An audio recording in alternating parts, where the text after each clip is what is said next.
Welcome to the Elite Podcast Network, home of the #1 independent wrestling coverage, available on iTunes, Stitcher, blogtalk Radio, and wherever you get your podcasts from. Follow us on Twitter at Elite Podcast Net and join the revolution now.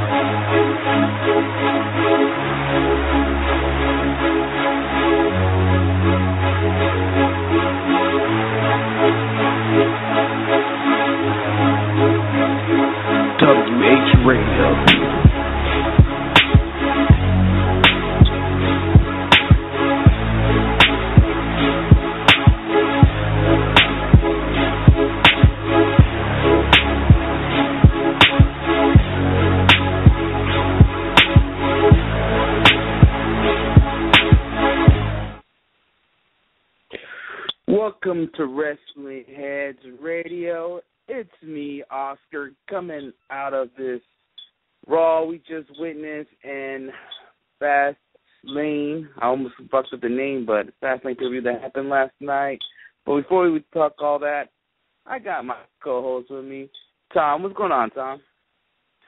Not much, man. Another cold night over here on the East Coast, so I'm inside, and we got a big show tonight, so I'm ready to get things started. Yes, definitely. In a couple minutes or so, or we could say let's be honest, we have a little difficulty getting our guest today, Chris Joseph, a.k.a. Big Dick Johnson, to talk about Lucha Underground, but we'll get him on shortly, hopefully pretty soon, but stay tuned, we will get him on. Okay, well, I guess in the meantime, I could tell you this, Tom, that I was at the Lucha Underground taping this past week, and it was great. You know, I made a night go last night, but I went Saturday. It was awesome. Vince Russo was there, to put it out there, and you can start the rumors if you want. I don't know if anything they're working out, but Vince Russo was there. But he did tweet. He went as a fan, so see what happens. But yeah, there's more celebrities been showing up to Lucha Underground. I heard last night that the bass player Metallica, what was his name? Robert Trujillo was there as well. So yeah, it's been Lucha Underground been on fire, and then the last episode I've been attending to. I just can't wait to pop out on TV. You know. Yeah, I'm still catching up on Lucha Underground, but it's been really solid throughout their run, and I mean, there's been a couple episodes where it hasn't been as good as the other ones, but I mean, every episode can't be fantastic. I expect some slow episodes, but that's not a knock on them. That's just, I think, how, TV episodes work. But, we talk about Lucha Ground weekly. We talk about all these different things that are going on there, and it's great. And now we're seeing, guys from the States like, Brian Cage. He's making his way down to AAA this weekend. So, more exposure for not just the guys down in Mexico, but for guys in the States, getting some exposure in Mexico and working all over the place, making some money, and doing some great wrestling. So Lucha Underground has proven to be a positive since it began. Yeah, definitely.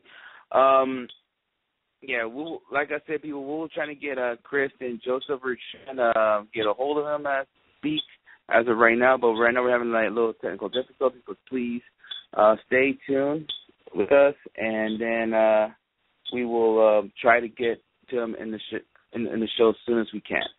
But in the meantime, Tom, while we're waiting for Mr. Big Dick Johnson, let's just move on with the show, shall we? someone's out here in the background laughing because of the damn name. But let's just start off with Fastlane for the meantime. So, what's your thoughts, Fastlane? As last night's series, what's your thoughts of Fastlane? Fastlane, I mean, I thought it was an okay show. Hey guys. It wasn't really that good. No, I do have Chris on the line. What's going on? Yeah, ladies and gentlemen, we are being joined by Chris Joseph. Hey, sorry, what's guys. going on? What's going up? on there? Sorry, I'm a little late. Had some technical difficulties, but I am here and ready to talk. Yes, definitely. We could talk Lucha Underground over WWE at any time. So. All right. Yeah, definitely. Before we go on the show on the road, I just want to let listeners know if you guys have any questions for Chris over here, or you can just not just only call us at our phone number, or you can call us. Tweet us at Wrestlingheads. You can ask anything you guys want to call, anything related to Lucha Underground. Please do so at any time during the show. All right, I guess let's get the show on the road. So, Chris, I'd just like to ask you, how did Lucha Underground started, and were you involved with the creation of this, or you just got a phone call one day and say, we're going to plan to do this Lucha Underground thing, we want you on board? So how did it all get started? I was not involved in the initial idea to have a wrestling show that's produced by Mark Burnett on a Robert Rodriguez television station. With that had a mix of American talent and AAA talent. I came into the process and kind of at the very beginning stages when we were trying to decide what the show was, and what we wanted the show to be. So naming it Lucha Underground, deciding it was an underground fight club and that kind of concept, as well as some of the deeper storyline that we have that will play out over time, and the general concept and look and feel of what this show is. So I became a part of that. I was a big part of filling the roles of the talent and finding the right guys that we thought that we could make the best show for and with. And I mean, that's really very kind of in the infancy stages, but I was not around when the idea was to bring Lucha Libre to the El Rey network. And but they called me and brought me in for an interview, and I think they liked what I had to say. They liked the ideas that I had and my knowledge of professional wrestling. Yes, definitely. That's an interesting story there, Chris. Tom, you have a question for him? Yeah. With Lucha Underground, people have just been raving about it ever since it began, because I think it is a real alternative from the mainstream wrestling we get from the WWE. And it's been mainly positive things said. But has there ever been any troubles or problems that have been going on? Nothing internally, but just it could be problems, reaching out to new people or anything. Has there been any drawback so far? Well, I mean, I don't think there's been drawback necessarily. I do know when we first began casting the show and looking for people to be a part of the show and be on the roster, there are a lot of people who were hesitant. I mean, the wrestling business hasn't been kind to all talents. Hasn't necessarily even been kind to me. But, what we were doing was different. And with Mark Burnett and El Rey Network, they were just trying to make a great TV show and be supportive of the talent and have talent that want to do this with us. And, I mean, I think it was a tough hurdle to convince people that what we were doing was the real deal, and that there was a lot of important people that cared about the outcome of this project and had some pretty major backers that were that want to see this thing grow. So that was a pretty big hurdle But I think once people got to meet the people involved and get involved in the show, they in a way took a leap of faith with us. But, because there wasn't really a lot out there at the time. There wasn't a lot of news about what is this? What is Lucha Underground? Is it a reality show? Is it a wrestling show? Is it just Lucha Libre from AAA that they're going to show in America? I think there was some confusion about what it was. But as soon as we laid out our game plan to talent and kind of, talked about the environment and what it's going to be like to work on this show, it became a little bit easier. And now, we have people trying to come out of the woodwork now, anywhere and everywhere, trying to get aboard this show. Without a doubt. You talked about that people were questioning what it was. I like to think of it as that drew a lot of people in, because when Lucha Underground was first kind of starting and the rumors were going around, people were talking around. They're like, wait, what is it? And they were anticipating, announcements. They were anticipating what it was going to be. So I think being kind of in that secretive nature and you didn't know what it was kind of made people pay attention and lock on to what Lucha Underground could be. Yeah, and I think that even is the best part of the show now. It's like we do a lot of things that people can't spoil or that fans don't know about, that keep everybody interested. I mean, we are a tape show. There's no hiding that fact. People come to the tapings every week. They see the matches, but it's the fun stuff of how these storylines play out, how they develop, why they develop, and that we've got to. It makes it fun to watch the show over and over again.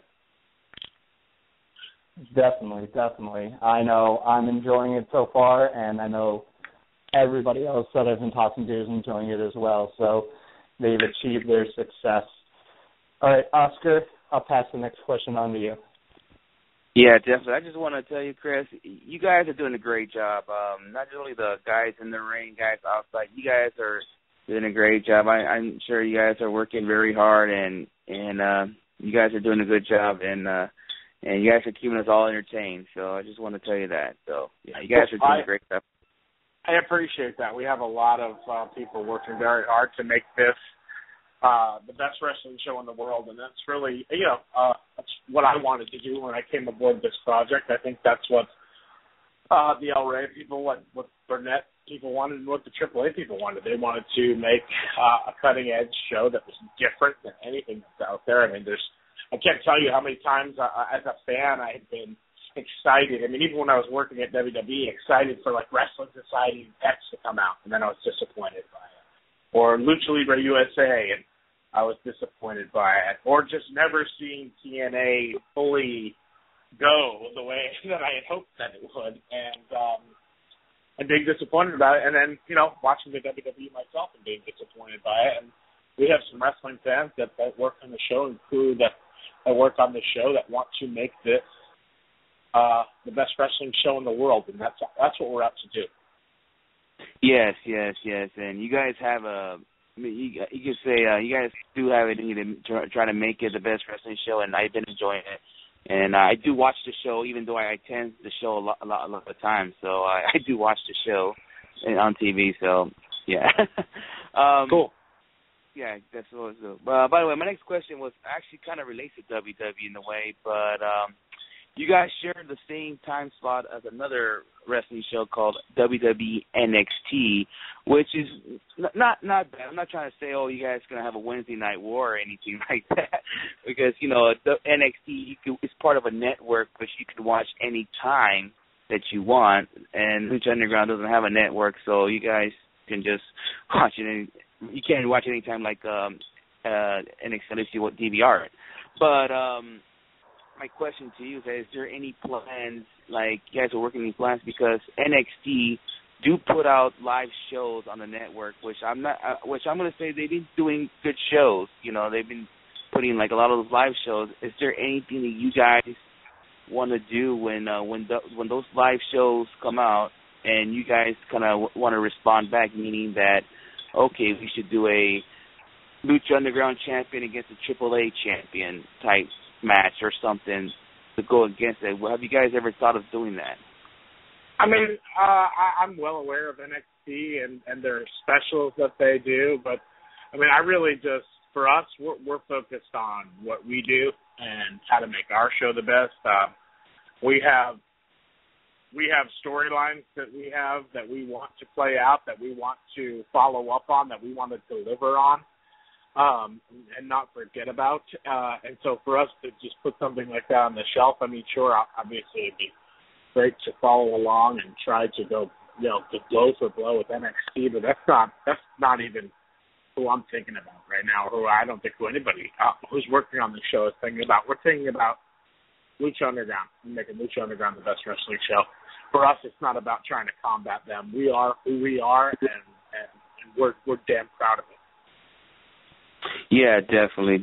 And by the way, I just want to give a shout out to B-Boy, a.k.a. Dale. He listens to our show sometimes. He's probably listening to this show right now. What's up, Dale? Dale, yeah, what's up, Dale? He's the man. I give a shout out to him. Yeah, he's been on the show a couple of times. He's a good friend of ours, so I just want to give him. He's one of the first. When I was talking about, people being nervous to jump on board of the show in the very beginning because they're not knowing what it was. That was one of the guys who didn't ask questions, man. He was like, "I heard about it. I know who's involved. How do I get involved, and when do we start?" And I appreciate the fact that he trusted us and wanted to ride with Lucha Underground.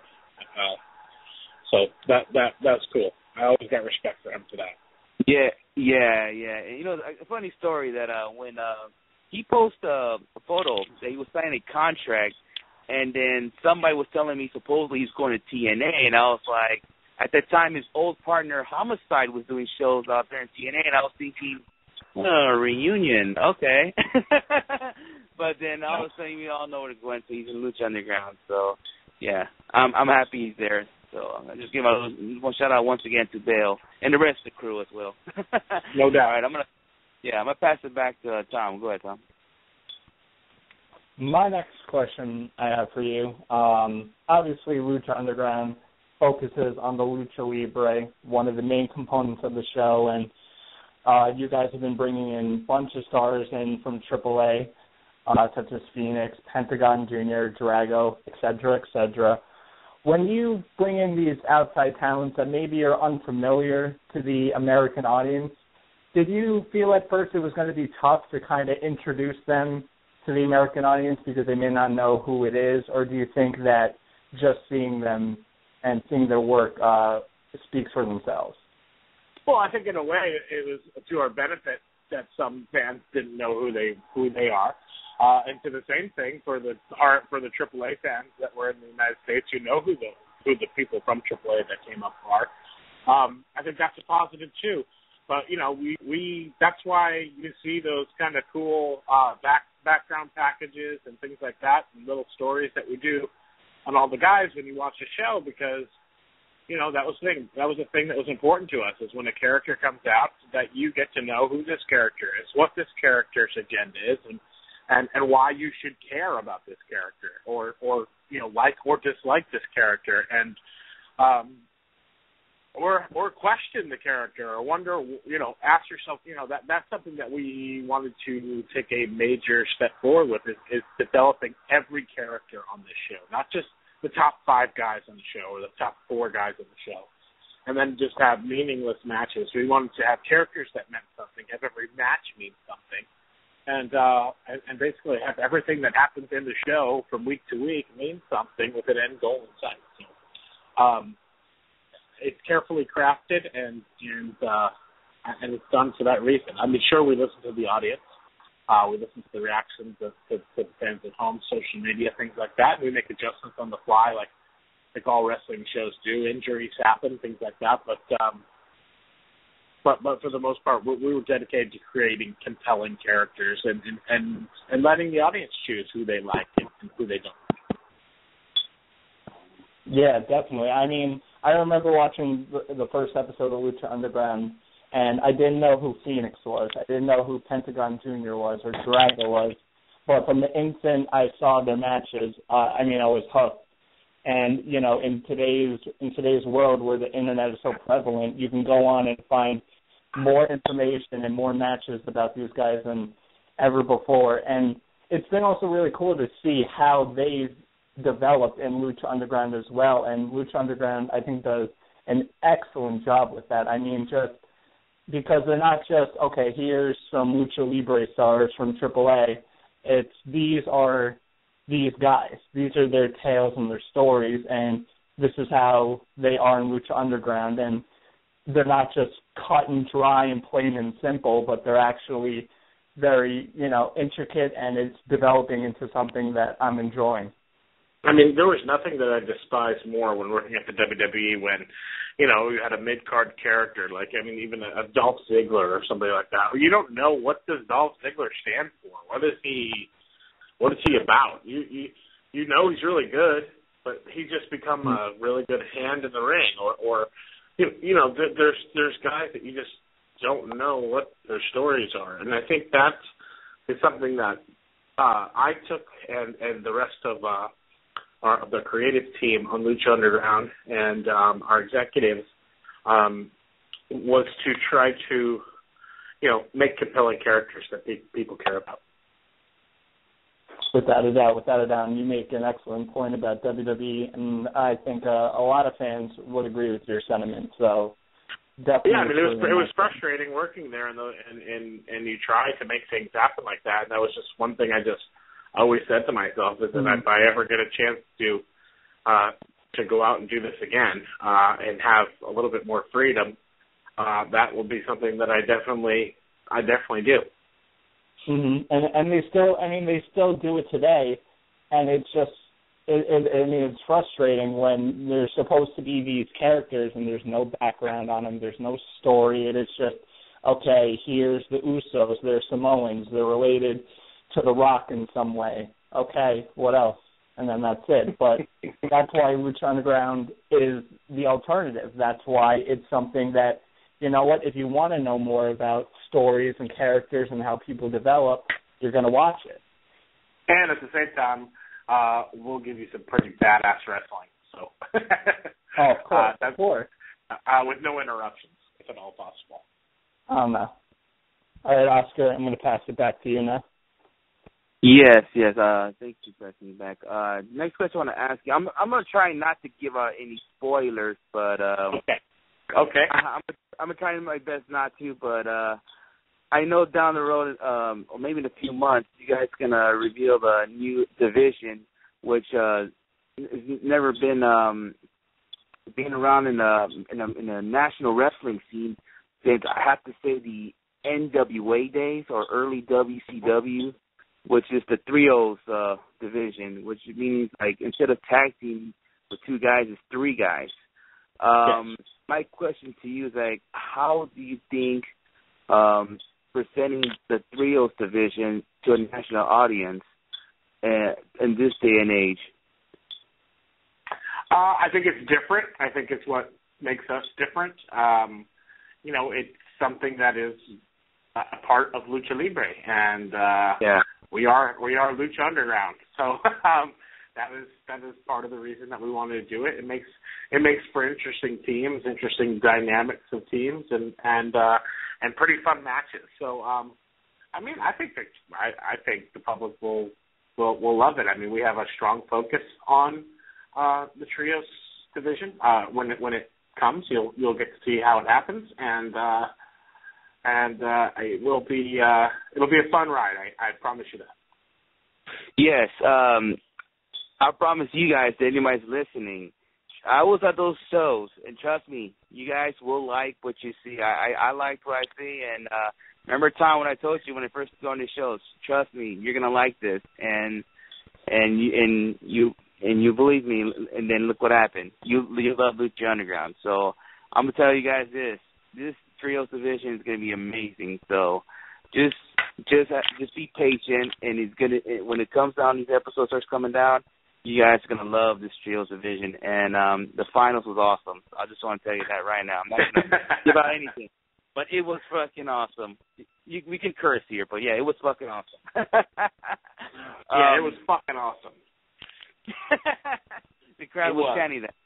The crowd was and holy shit, everything. Just like you guys will watch the NXT, that crowd was like that. So So that's how it was out there. So, Tom, yeah, get ready. I just want to say, get ready.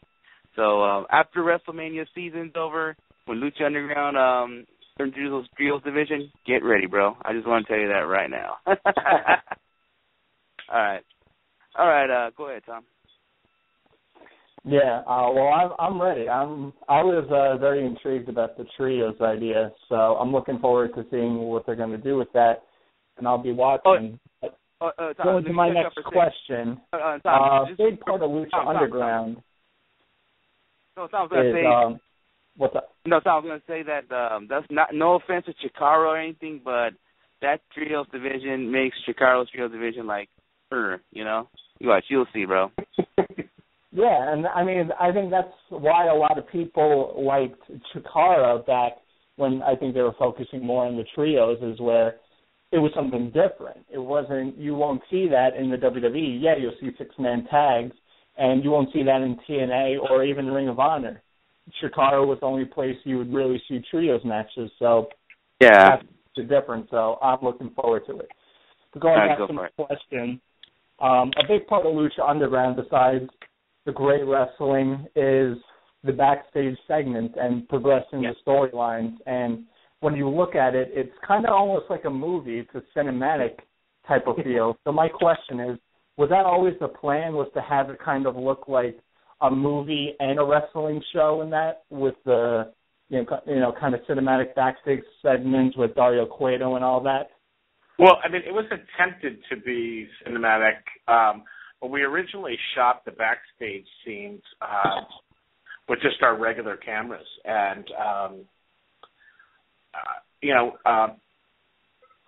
Eric Van Wagenen, the executive producer, and the people from El Rey. And there's a gentleman, Skip Chasen, who directs all of our vignettes now. All of the packages you see. He directed the Prince Puma vignettes that we wrote. The first three that you see, where you introduce the Puma character and introduce his backstory and Conan. And we looked at that, and then we looked at the backstage scenes that we had, and we said, God, the thought was, we should have everything shot like that happens backstage. And we originally had multi-cameras in the backstage, not like the WWE where there's one floating camera, and then the talent have to kind of open themselves and stand shoulder to shoulder awkwardly, like talking to each other, like people really don't talk like when they're having conversations. So we decided to change things up and try it. So we reshot the first episode or two of backstage vignettes that way, and it changed. I mean, there was always an idea to drop some music behind them and stuff like that, but it really enhanced it when Skip directed, and when Skip with the cameras and the things that he's able to do. He's just a brilliant director and a brilliant editor and a producer. It's been an honor to get to work with him and even see the words that I put on paper or the other writers put on paper, turn into cinematic scenes. And I think that's a cool thing, and that's what we wanted from the very beginning, was to be different and be different than anything else that's out there. And there's nobody who does what we do. For sure. I mean, that was one of the things that kind of pulled me even more into Lucha Underground, is you watch these backstage segments and it looks like a movie, and then you go from that movie type scene to, of course, great wrestling, and it's just kind of like, wow, I'm kind of digging that flow, because it doesn't feel like the backstage segments kind of slow down the show. It doesn't feel like it's like, okay, well, I'm going to sit here for a little bit and listen to people talk. No, you're submersed in it, and you're watching it, and you're like, man, this could be a movie. But it's not, because, there's great wrestling going on in the ring, and then, Dario Cueto's being his usual self, and that was just one of the things that I liked, is that it wasn't just the normal, typical backstage people talking, or someone gets confronted and the storyline starts. It was just something I had never seen on a wrestling show. So definitely caught my eye, and I know a lot of people all over different social media platforms have been praising it as well. So definitely a good job on that part. Yeah, it's pretty awesome, and it makes us, we're able to be creative with a lot of the scenes that we write, and really every scene that we put in the show has a purpose, and everything leads to one another. I hope that when by the time the final episode airs of season 1, people go back and say, "Oh my gosh, I have to go. Did I see something earlier in the season that I need to see?" And I guarantee you, if you'll go back when we're all done, and you'll look back and you'll see little Easter eggs and clues and things like that we left along the way. It's a lot of fun. Oh, definitely. I'm probably going to end up doing that. I'm going to be like, wait, I missed something. I'm going to have to go back and rewatch all of season 1, but I won't mind, so that's fine. All right, Oscar, I'm going to pass it on back to you. Yes. My next question I'd like to ask you about Lucha Underground. I've been getting a lot of questions around people on the line that is there any possibility that you guys could have your own pay-per-view down the road? The reason why I'm asking you is because I feel like and today the pay-per-view business is dying for more wrestling now that WWE has their own network, and you see other companies like Ring of Honor now they're doing pay-per-views. Global Force is joined with New Japan. They started a pay-per-view in English now, and they're doing business as well. And I was wondering if you guys are planning to do a pay-per-view down the road. I mean, here's what I tell people, and the way I look at it. I think the sky is the limit for Lucha Underground. I think there's a million possibilities of what we could do.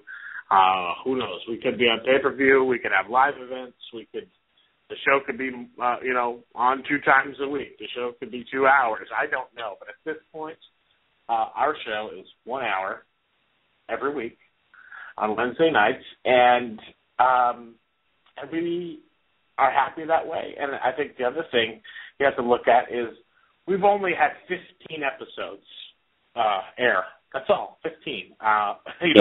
Raw's in the thousands. TNA is probably not too far behind. They're probably in the close to 500, maybe less. And for us, I mean, Ring of Honor, they've been around for probably 15 years. I'm not sure, so forgive me. But 13. All right, 13. So we're a company that's been around 13 years. We've had 15 episodes. So we're just getting started. We're just starting to scratch the surface and turn this thing into a much bigger and badder monster. So, we're just going to keep growing. We're going to keep getting people to see what we do and hopefully, continue to gain more people who believe in us and believe in the show that we're making and like the show that we're making. Because I'm a wrestling fan, and I'm not just saying this, I think, because I worked on the show or because I created it, but it's something that I would watch, and we make a conscious effort to try to make a show that the wrestling fans want to watch, that people will be in, and not just wrestling fans, people in general. I think I read an article the other day. It's like that Lucha Underground is like Breaking Bad meets Raw, and we like it that way. And we're just getting started. So stay with us and tell your friends, tell everybody to check this thing out. And I promise you, we will not disappoint you. Oh yeah, you haven't disappointed me. I like I said, I go to those tapes. I already know the future of Lucha Underground. I already know what's going on. So You how about you could promise Tom here, or we could both promise Tom that you will enjoy. Tommy, I promise you. I will, back up that promise. But I know I won't be. I know it's not going to go downhill. It's only uphill from here. And Vale, if you're listening, I just want to tell you it's going to get better. Yes, Vale is going to get better. You know what's striking me about Vale? I've been seeing this guy for years, like in local shows, and then all of a sudden you brought him as a heel, and then I see people giving him heat, like flipping him off in his face, and I'm all like, well, I'm used to see him as a baby face, at the show. We do a lot of things. Yeah. We do a lot of things like that in Lucha Underground. I mean, Sexy Star is a heel in Mexico, but in Lucha Underground, she's a babyface, and people love her, and they've embraced her. It's a strange world, the Temple, and I think the wild fans inside the Temple, they pick their favorites, and I think that they're very loyal to certain people, especially homegrown people that have been there from the beginning. Like a Son of Havoc. I mean, here's a guy who hasn't won I think he's won one match at this point, and the fans just are starting to embrace him. They're starting to love him. They're starting to make him one of their own, and that's been so much fun. Yeah, definitely. You guys are doing things different, like you said, and it's a different world, and then I'm glad everybody's riding with it, So it's a different world. It's tough. I gotta get used to booing Bale because I used to cheer him for years. But yeah, I gotta get used to it. But oh well, we're still good. I'll tell you another thing I think that's cool about Lucha Underground is this is like an LA thing, It's a California thing.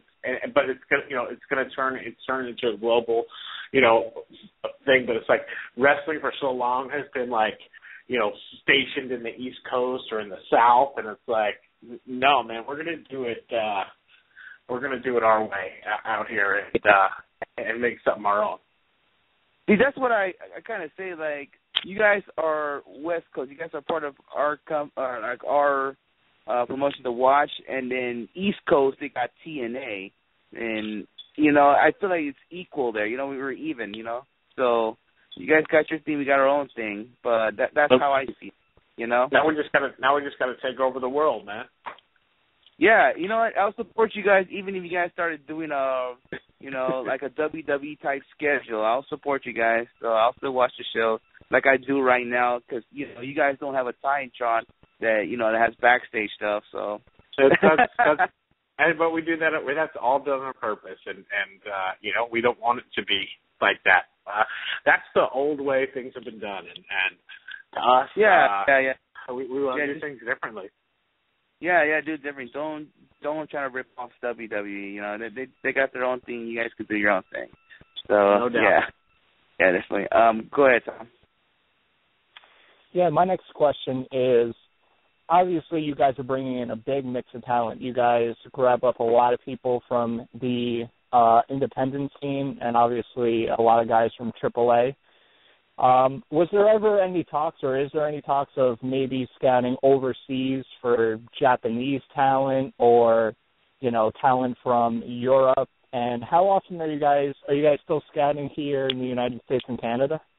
We are always scouting all the time. I mean, somebody who's got his finger on the pulse of talent out there is like a guy like Conan. Like, he knows who's out there, and I mean, he's been a major part of finding talent for us, and at the same time, we're always looking. I've been in contact with people from Japan, from Europe, and I think that could be in our future. As of right now, you just got to watch and see. I don't want to give anything away, but that's definitely something that we consider. I mean, Dario Cueto has opened the temple to anyone and everyone, so anyone can walk through those doors on any given night.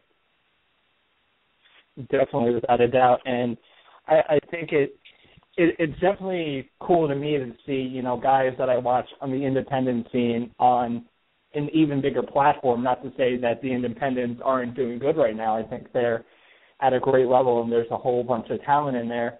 And I think that's the problem, is that there's so much talent on the independent scene, and you can only grab certain guys and certain women out there to come into your company.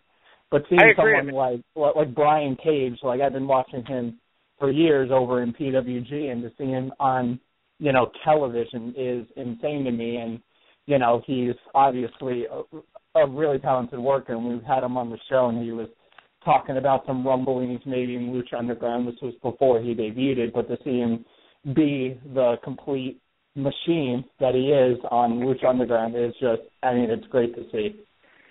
Cage is the man without a doubt. I mean, but we found other, like, we bring in talent here and there to try out and work dark matches. Sometimes they come in to work in fight scenes or things like that we do backstage. And I mean, that's how, like Mariachi Loco, like, we had no intention in the beginning to he wasn't one of the guys we targeted, but we saw him work in the ring for us on a rehearsal day, and he just had a great attitude and had a lot of ability. And there's a guy that not too many people knew about. I mean, I'm sure locally, but on a national level, they didn't. And there's a guy who's got has huge potential and a lot of talent. So, we're always looking for people and always keeping our eye to the street and seeing the guys that are out there that can make this show better and can add to Lucha Underground.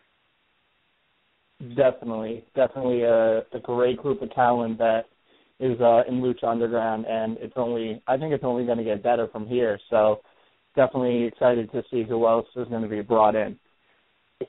All right, Oscar, I'll pass it right back to you. Yeah, definitely.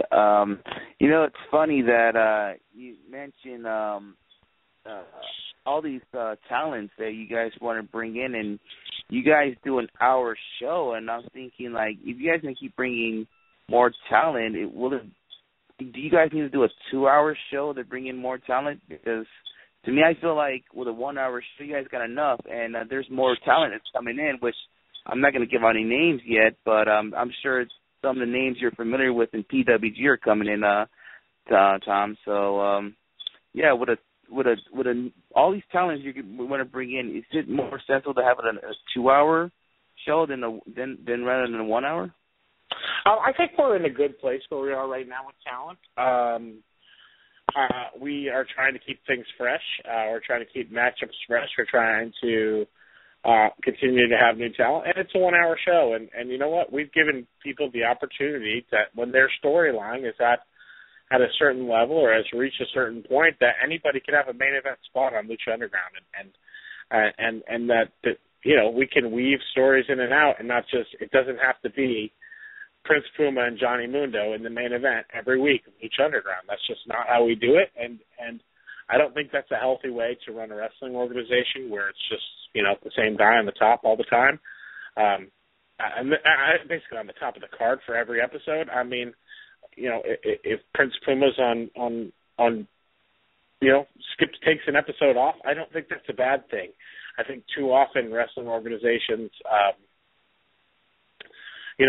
overexpose the champion, overexpose the talent, and in the meantime, don't focus on the other talent that they want to eventually show that they can be in contention for that same title too. And if you never give somebody that spot, never give somebody a chance to shine, you'll never know. And I don't think the audience gets to know, or the audience might think of them as less. And I mean, a guy like Drago is amazing. He deserves a main event spot.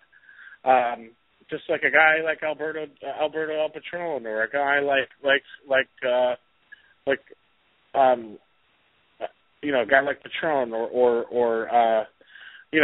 maybe Son of Havoc, or whoever else we have there on the roster, or Phoenix. Like, to me, if those guys are in a good program with something, and their storyline is reaching a peak, or they're in a match with an important issue or something big at stake, man, those guys, I want to give them the ball, man. I want to give them the ball and see if they're going to make the play and get it done. And 99 times out of 100 they do. And I think that's why Lucha Underground's different.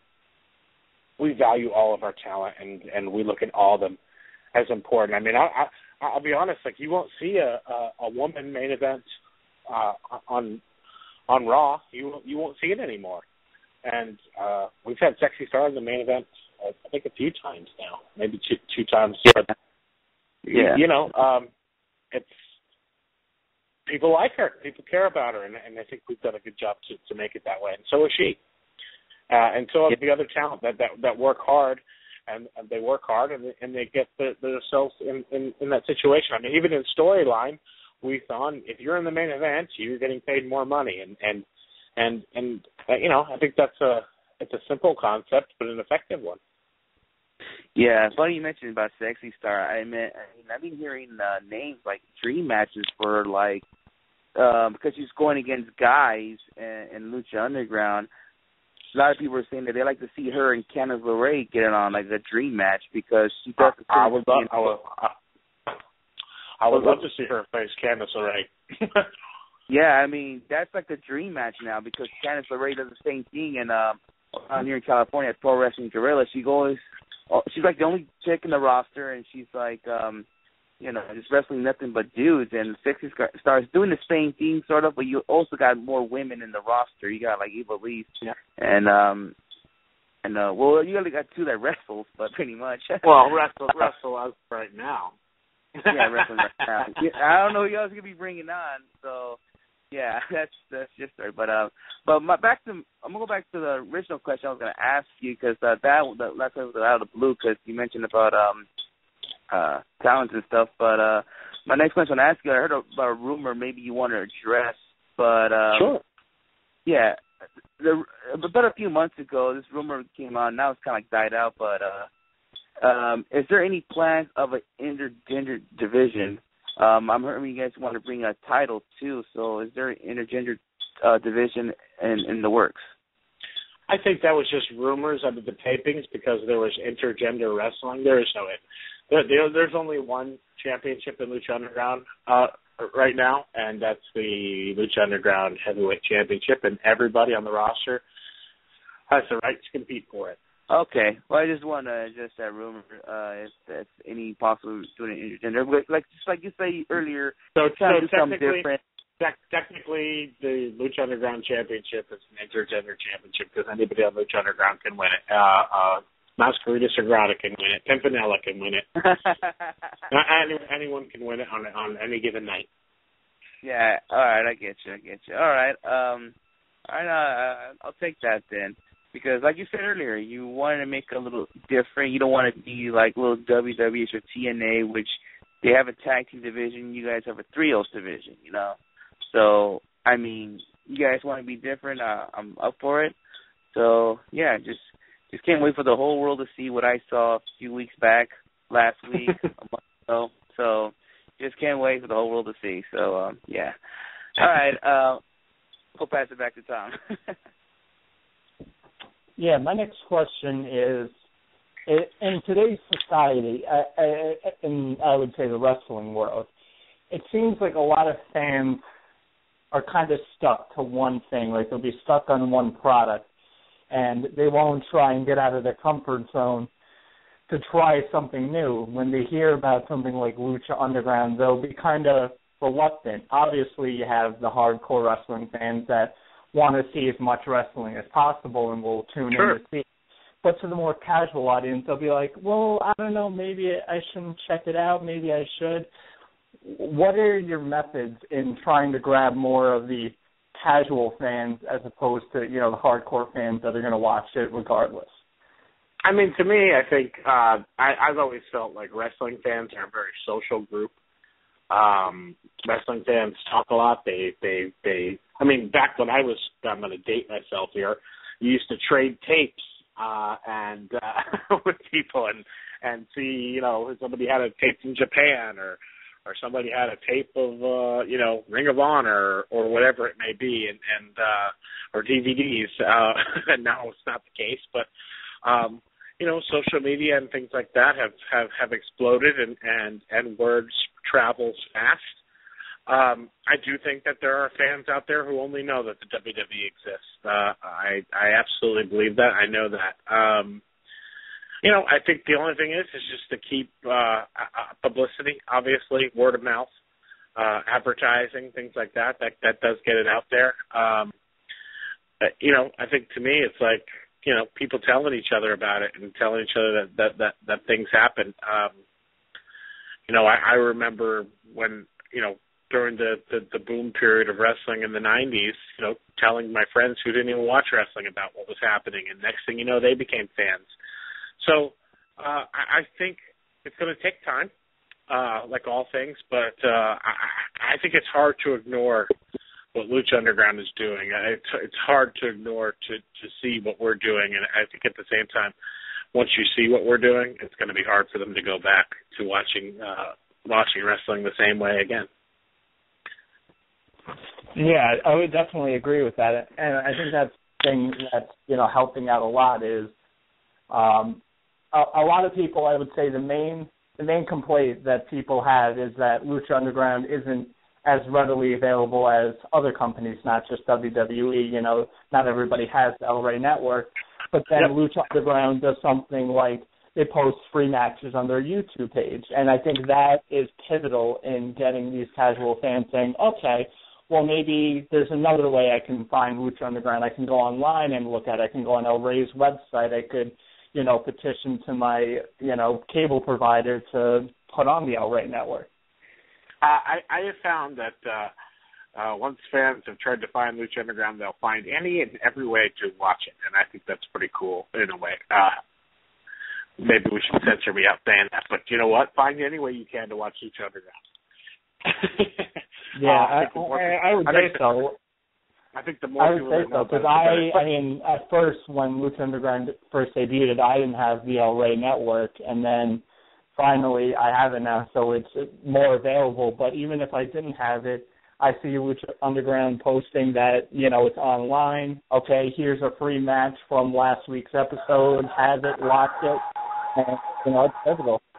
And usually the matches we put on is the best match of the show anyway, so that's pretty cool. And that's been part of our thing. We want everybody to know about Lucha Underground. And believe me, the El Rey Network is expanding. Just like Lucha Underground is 15 episodes in, and the El Rey Network is a young television network and one of the fastest growing young television networks in history. So it's just a matter of time. And before we reach more people. I mean, just adding us to Dish alone has had a tremendous impact. And we're just going to keep chipping away. That's all we can do is keep chipping away. I would say so, and I would say that the progress so far has been tremendous, and hopefully El Rey Network expands even more and then gets into more households, so I'll be anticipating it. All right, Oscar, I'll pass it right back to you now.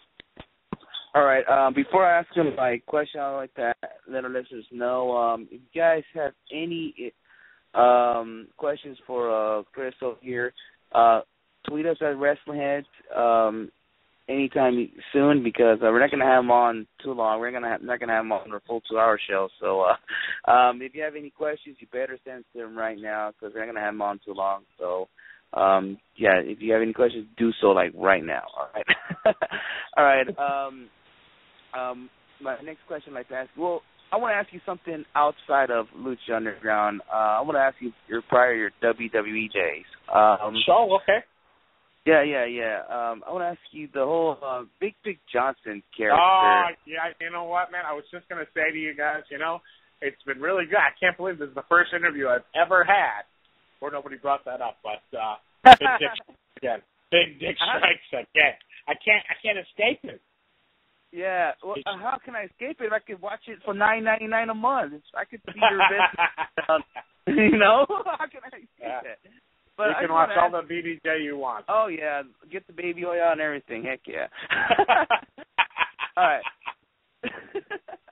All right. Well, I'd like to ask you, how did all that started? Who came up with that? Was that Vince's idea or what? That was not Vince's idea. Well, basically, it was an idea that was hatched out of when we were bringing back DX. We were trying to figure out things that Vince McMahon could run into that would be symbols of what DX would do, pranks that DX would play on him. I think I had pitched a mariachi band comes in his office or something like that, just plays music. I forget what it was, but then somebody had pitched that a group of male strippers came in, and then we had Agent agent meetings at WWE, and one of the writers said, it'd be funny if it was a chubby stripper, and then somebody said, oh, what if it's DJ? People call me DJ, is my nickname. And then everybody was like, yes, that'd be great, that'd be awesome. And everybody asked me if I would do it, and at that point, when you have, you know, a bunch of people and your peers and people you've looked up to your whole life, you know, telling you to do it, and at that point I was very young, and I was a little crazier than I am now. I said, sure, why not? I'll do anything to help the show. And then originally it was supposed to be a little tamer than it was, but Triple H kind of pulled me aside and was like, hey, I think you should go all the way, man. Like, take it all off, dude. And while you're at it, take a bottle of baby oil and squirt it all over the place. He goes and squirt it on Vince. And I said, well, I said, he has like a $5,000 suit on. Why would I do that? He goes, squirt the baby oil all over yourself and all over Vince. And I was just like, will he get mad? Is he going to fire me? He's like, no, don't worry about it. Just go ahead and do it. And I think I ended up doing it. He goes, you never know what will happen. And I was like, oh, okay, whatever. Okay, I'll do it this one time. That'll be the only time it's going to be done. I'll just, you know, I'll prove myself that I'm willing to do anything for the company, and I'll do it. And I ruined Vince's $5,000 shoot with baby oil. And the next week I was in a match with the Sandman. So it just kind of it was like an avalanche that wouldn't stop, and it got out of control, and then eventually, thank God, died. So it was really fun. I had a great time doing it. It was a little crazy. I'm sure I scared the hell out of some of my family. Probably to this day, I'll probably never get to live it down as long as the internet exists. So maybe I should just try to find a way to destroy the internet. But you know, my grandkids will one day. Oh no! Well, now I got the WWE Network, so there's no way around it. But yeah, it was a fun time, and it was a fun character. Yeah, it was not my idea by any means, but or Vince's. But I went out there and I gave it my all, and it actually, people kind of, I would get pops and stuff like that, believe it or not. But I never booked myself in anything. I would only be booked by other people. I wasn't really into doing that. Like, you know, sometimes promoters and writers and bookers try to get their shit in and get on TV, and yeah, that's not the case for me. Yeah, definitely. That was good timing. You know, it was a good time for me to laugh. You know, when you used to come out. And that's what I was meant to do. And as long as people had fun with it, I'm sure a lot of people are completely disturbed by it. I know a lot of people hated on me for it and said, "Oh, these writers are trying to get themselves on TV." That was never the case. I was just really doing what I was told and trying to make some extra money so I could, you know, pay my rent. Yeah, definitely. You gotta do what you gotta do. You know, it's funny you mentioned that about returning DX, how you figure out you know, how DX to return and all that. But I know you're around the backstage area because I just want to ask you about Shawn Michaels. I know he's religion and all that, but was he comfortable doing the whole DX thing again? Because I was hearing that he was not comfortable, and you guys did a backstage scene which it looked like Triple H and Kenneth LeRae's having an orgasm, and I was told that he was not down for that scene. You're talking about the scene in Philadelphia where we had the barbecue and that one came up from he was fine with that thing. I actually directed that scene, and it's funny. Shawn was fine with it, I'm sure. I mean, he was a little uncomfortable as long as Triple H was the one that was doing that gag and not him. So he was totally cool with it. I mean, he played kind of the straight man to Hunter's crazy antics, and you know, Shawn still did his stuff. Obviously, he was a lot different Shawn in this version of DX, but you know, he's a pro man and a true entertainer, and the thing I love about Shawn Michaels is Shawn Michaels had found a way throughout his entire career to just make little tweaks and changes to his character And he just always was relevant. He was always new and always cool and always different. And that's, not to mention, in my opinion, he's the greatest wrestler of all time. So, it was an honor to get to work with him and with Hunter on that stuff. We had a blast. But yes, there was never really anything that Sean had a major problem with that we just couldn't work around, or we eventually just didn't write the character that way. He was okay with that. We never put him in sexual situations or things like that. Usually it was Hunter who played that side of the gag, and Sean would roll his eyes at it. Sean kind of played like the innocent, he kind of played the innocent character in that version of the gag. Like he was like overly innocent, and Hunter would get them into trouble, and I always thought that was fun. Yeah, it was fun. The whole DX scene with McMahon, it was awesome. I remember those good old days. My favorite thing was I got super kicked by Shawn Michaels. It was like my favorite thing that ever happened to me. Awesome. He actually knocked me out, and he felt so bad about it. He was like, I've never done that to anybody. Like I don't even touch anybody when I hit that kick, man. And I'm like, he said, but I'm sorry. He's like, Deej. He goes, I've never super kicked anybody who's shorter than me. So, yeah, I mean, that was kind of fun. Who wouldn't mind not getting super kicked by Shawn Michaels? Who wouldn't mind getting stunnered by Austin? Hell, I don't mind getting dumped by the crew on Lucha Underground. Just go ahead, do it. I'm down for that too. So yeah. All right, I'm gonna go back to Tom now. Yeah, that's fun. Go ahead, Tom. All right. My next question, since I guess we're on the WWE topic, I'll stay on there. So besides your Big Dick Johnson character, you were involved as a WWE writer. Just talk about, when you look back on it, was it a positive experience? Was it negative? Because you read a lot of reports about guys who are writing around the same time as you, sometimes a little earlier, sometimes later, and some of them are positive, but you see a lot of negativity with the writers. So what was your experience like?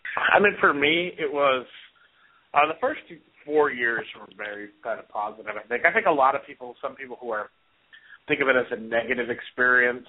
There are a lot of people who had short-lived time there. I mean, for me to make it I think 6.5 years or something like that on the writing team, that's like an eternity at the WWE. The turnover there is crazy. I think I saw over 45 writers fired in the time that I was there.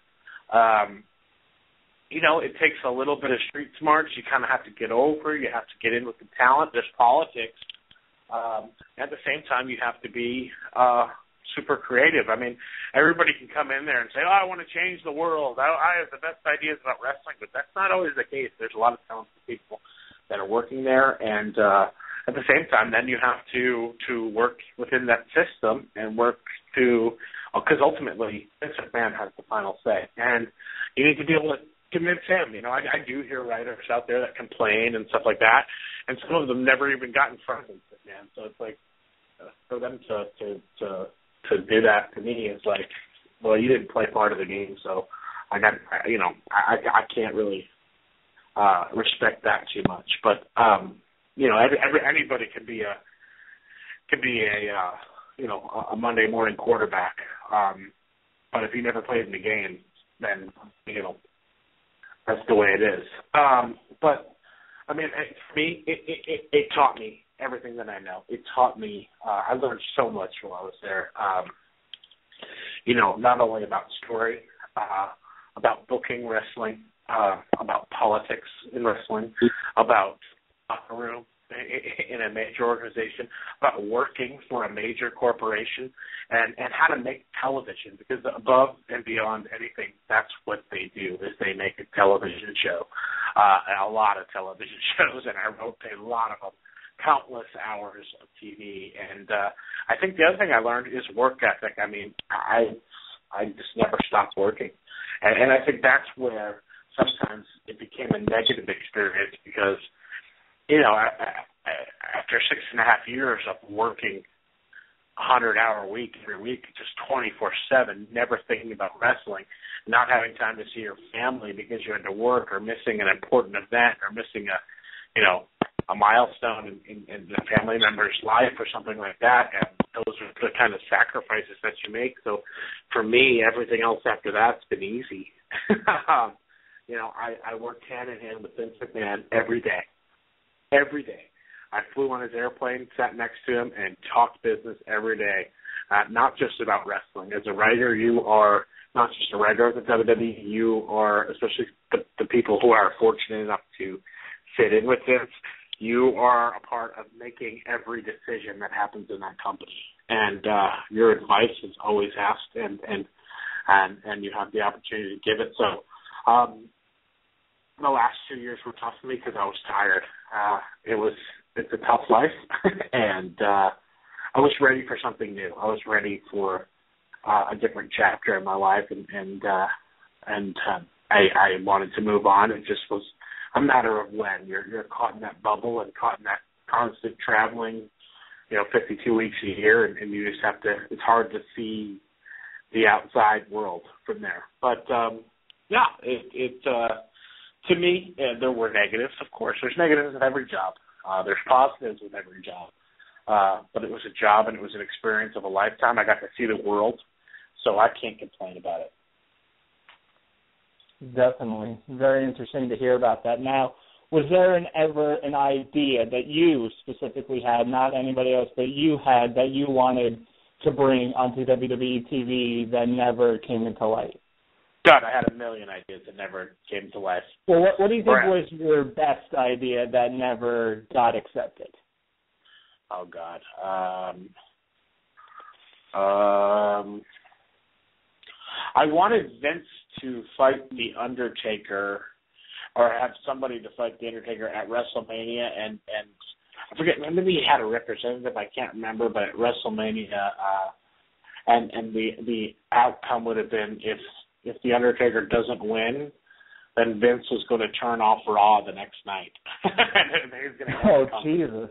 Or something like that. So I thought that was kind of a cool storyline. I forget if it was, I don't think it was Vince who was in the match. I can't remember. It's so hard to remember because, there are so many pitches that you throw out there that, you wonder if they're going to stick or if they're not.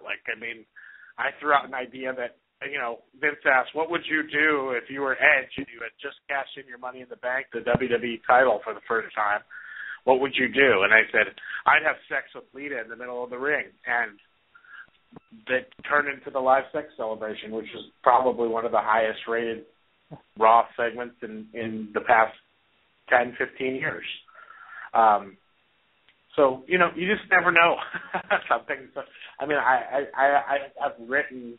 I've filled up more pieces of paper with ideas that didn't get accepted than I can tell you. Some are probably really good. I have friends that sometimes remember things like this for me, like friend Matt Stolman who works on Lucha Underground with me now. I work with at WWE, and sometimes I tell him he's my memory because he'll remember some of the things that happened and some of the ideas that went out there that never happened. That I just can't remember. There's too many of them. Yeah, that was actually funny to hear, but that's what you hear from a lot of the writers is that they take in less ideas from everybody, but you just got to keep throwing them out. Yeah, that's the way it is. But and see people get frustrated, and a lot of people get frustrated and get boo-boo faced about it. It's like, no, man, get back on the horse. And that's part of living that life and doing the thing, and that's how I think I got over there. I think that's how I became an important part there, and that's how that's how I got to write shows and full episodes and things like that, because I was always throwing down ideas. I was always trying to there was times I could have been frustrated as hell, and I sure was frustrated with things where you had something completely planned out and didn't screw it out, but the only thing you can do is you can't sit there on your hands with no ideas. You have to just keep coming with them, and that's what I always did, and that's why, for somebody who was complaining that, oh, my ideas never got taken, to me, you just didn't try hard enough. Very cool to hear, man. Very cool. So I appreciate appreciate that. It's kind of cool to see something on the inside like that. I think the internet and people nowadays, gravitate toward that and shoot interviews and stuff like that. They're more interested with the backstage stuff than what's going on with TV. Mm-hmm. All right, Oscar, I'll pass it back to you. I don't know how much time we have left on this excellent interview here. All right, I actually got someone a question. I hope I don't get your name wrong, but it's at AK Galette. I think your name is Tony. I just want to get it out there. I'm sorry if I mispronounced your Twitter name, but his question wants me to ask Chris here is that, does the writing team already has plans in mind for the season finale, which of course is talking about Lucha Underground, but that's his question. Yes. There you go. We've had a season finale in mind since day one, so we always have this. We've always had an X marks the spot that we're just trying to get to. So yeah, we do, and I think it's a pretty amazing finale. All right, definitely. I actually got a couple of people who messaged me on Twitter and texted me asking the same question, and I was kind of wondering this. So, Chris, when are we getting Lucha Underground shirts released to the public? Oh, my gosh. That's the question that just won't go away, man. That is not a question for me to answer. You can hound the El Rey Network and at Lucha El Rey on Twitter. Tell them. I know you guys are telling them. I know it's in the works. They've told me it's in the works. I just don't have an answer when it's going to happen. But when it does, I promise you they will make that well available for you. I know they're working on trying to make some really cool stuff, and they want to make sure it's done right. They don't want to give you stuff that's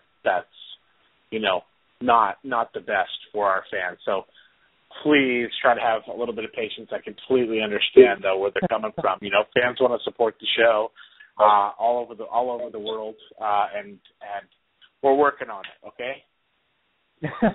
I know. I had like 3 or 4 people, and even I was wondering, but I wasn't gonna ask because it's kind of been mentioned before. And, that's a good thing. It's a good thing when fans of Lucha Underground are sending me questions about when I'm going to get merchandise rather than I hate that terrible idea or why did this happen. So that's a good thing. I'll take it as a win. I would say so. I mean, when you guys do release shirts, I mean, I want one of just those plain black shirts with the Lucha Underground logo. I'll take that and pay whatever you guys want. Reasonable. I actually have one. I actually have 2 Lucha Underground shirts. I have that one, the one you want. I also have a Prince Puma shirt. So, yeah. Yeah. Well, I think we have to do an East Coast, West Coast Lucha Underground exchange program over here. Yeah, you should have him. Why don't you pick up some merch for him at the temple? I would. I should, huh? I should give the shirt there, man. The reason why I bought the shirt because I was sick and tired of putting my shirt inside out, so I was like, oh, okay, let me buy a shirt then. You guys got rules out there. Yeah, they're sticklers about that. All right, yeah, I know. There's a little strictly word to you, so, yeah, just to let you know, it's kind of a little strictly out there. But, yeah, I have one final question I'd like to ask. I'm probably to do it for the fans that are listening that attend the Lucha Underground shows. Any updates of dates for the March tastings you can give out right now, or can I will tell you that I don't think you can officially get them yet, but I will tell you in March we'll only be taping one weekend in March. 1 weekend in March.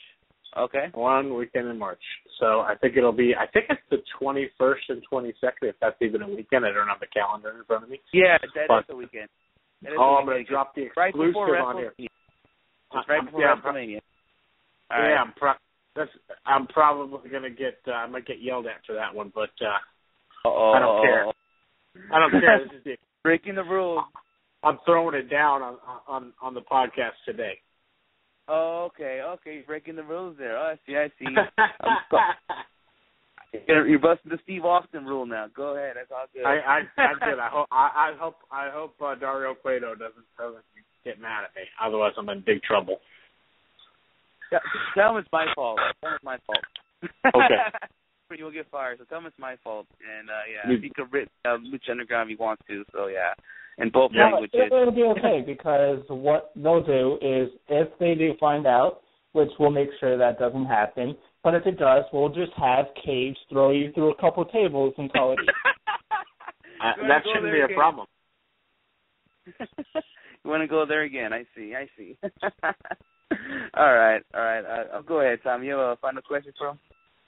I do not. He answered all my questions. I want to thank you, Chris, for coming on here and being a part of this and talking Lucha Underground and talking your past in WWE. It was great to have you on. A lot of insight, and hopefully now more people tune into Lucha Underground, and you're a great spokesperson to help that. Cool. I hope so, and I thank you guys for having me on this show and allowing me to spread the word about Lucha Underground. And hopefully your listeners will check it out if they haven't already. So thank you very much. This was a fun interview. I had a great time talking with you guys. I wish you the best of luck, and hopefully we can do this again sometime. Yes, we will hit you up for sure. We're going to do this again. Maybe if you guys finally do go on pay-per-view, we will talk about it, or some kind of special event in Lucha Underground you plan to do, we could talk about. Maybe I can come on before the finale airs or something like that, and we can do something about it. Okay. Yeah, why not? Anything to help out Lucha Underground, because I attend the tapings. I want to help you guys do what you guys do and go to the next level, whatever we can. We just like to help out. That's all we is. It doesn't matter if you're from Lucha Underground, Ring of Honor, or TNA. We just like to help out. That's how we're at Wrestlingheads roll. So this is what we do. So we love to help out. No doubt. That's why you guys are the best. So thanks for having me here, and have a good night, okay? All right, you have a good night now, Chris, and take care, bro. All right, Lucha. All right. Ladies and gentlemen, that was Kristen Joseph, a.k.a. Big Dick Johnson. Man, it was fun having him on, huh? Yeah, that was great. A lot of insight into Lucha Underground and even some of his WWE days. I know a lot of people, when they see this on YouTube, they're going to be like, Big Dick Johnson? What are they going to talk about with him? And a lot of people probably don't know that he's involved with Lucha Underground. So hopefully people now check it out and be like, oh, shit, he's with Lucha Underground. That's awesome. And he was he hyped it up just as much as other past guests who have been on Lucha Underground, maybe even more. So great guy to have on. And the good thing about this, he did it. He could get in trouble, but he told us the next tapings. It's all good. But there you go, people. Whoever's listening to the show, who sends the tapings, there you go. You got dates. This is like a Wrestlingheads exclusive. Oh yeah. But anyways, let's just take a little commercial break, and we'll talk about some WWE, like the pay-per-view that happened last night, and there was a show called Raw that happened earlier today, and I feel like getting a baseball bat. Yeah, you know what I'm talking about. Yes, we'll be right back. Hello, friends. This is Matt Seidel. You are using your brain and listening to Wrestlingheads. Respect. Good afternoon. This is England's Zack Sabre Jr. And when I'm not drinking tea and hanging out with the Queen, I am always listening to Wrestlingheads Radio.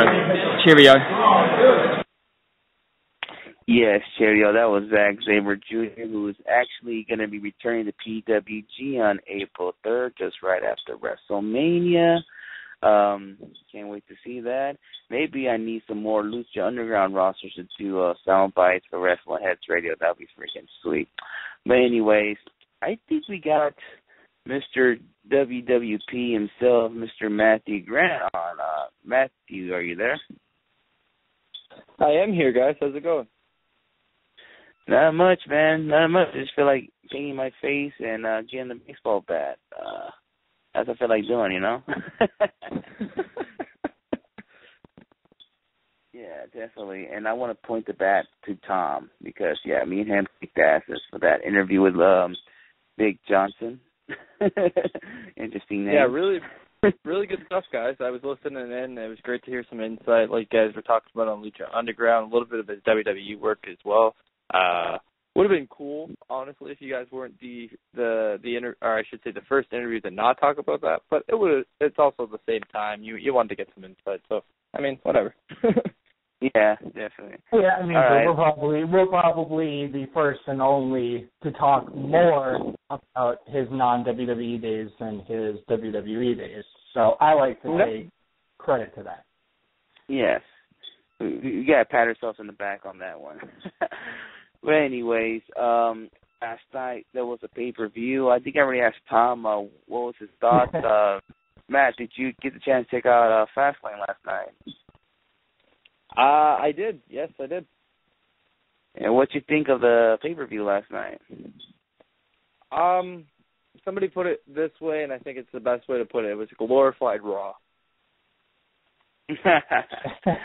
That's what a lot of people said, and when they said that, I agreed. There is, besides WrestleMania and the Royal Rumble, maybe, there is nothing that separates these pay-per-views from Raws. The sets look the same. The matches are the same. There's nothing that really separates them. Yes, last night, Daniel Bryan and Roman Reigns had a good match. The Usos and Cesaro and Tyson Kidd had a good match. And, we got a tag team title change, and that's all well and good. But at the end of the day, I'm watching a pay-per-view, and I was still almost as bored of it as I was with Raw. There was nothing exciting. The Sting Triple H thing was kind of cool, but, I mean, Sting didn't even, cut a promo. He just sat there silently. Yeah, I mean, that's how Sting was, like in WCW. He was always quiet. They're going to the dark gimmick of Sting. He really don't need to say a word. All he needs to do is get a baseball bat, point out the WrestleMania logo, and just shows you he wants to match with Triple H. But I guess so. I don't know about you guys. I absolutely fucking hate how WWE is forcing down this nickname, the Vigilante, for Sting. Shut the fuck up and just call him fucking Sting. Do we have to have nicknames for everybody who walks into the WWE? Can't he just be What about Sting? Dean Kane? Oh, my God. And it's for everybody. It's the Architect, Seth Rollins, and the Viper, Randy Orton. It's like, you can call them by their nicknames once in a while. I don't mind that. But it's every single time they mention Sting. Oh, the Vigilante Sting is here.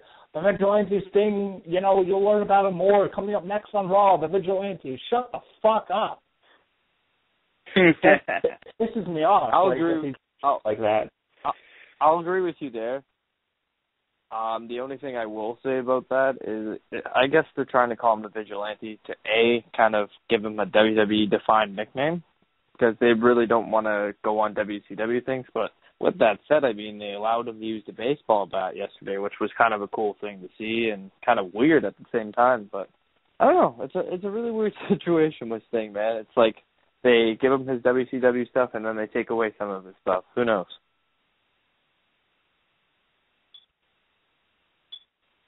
Yeah, definitely. Let's start off with the whole Fastlane thing. The first match on Fastlane, which I was trying to freaking what the fuck was the first match? Because I know the tag match. It was the 6-man tag between Eric Rowan, Bob Ziggler, and Ryback taking on Seth Rollins, Big Show, and Kane.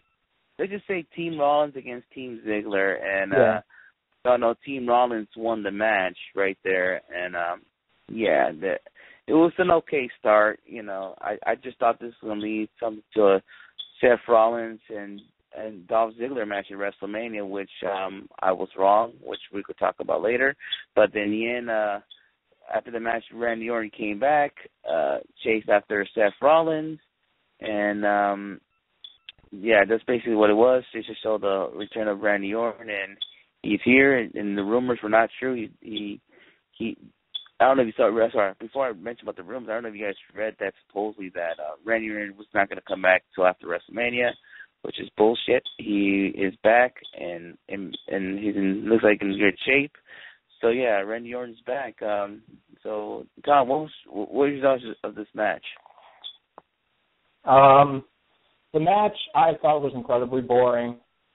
Usually when you start off a show, it doesn't have to be the match of the night, but every other wrestling company, independent, Japanese, they start off their show with something exciting, and this did the total opposite to me. I was bored to tears, and I mean, seeing Randy Orton back was cool, but this match was it's just boring as hell, and it shouldn't have gone on first. I think the first match should have been the tag team title match because it was way more exciting.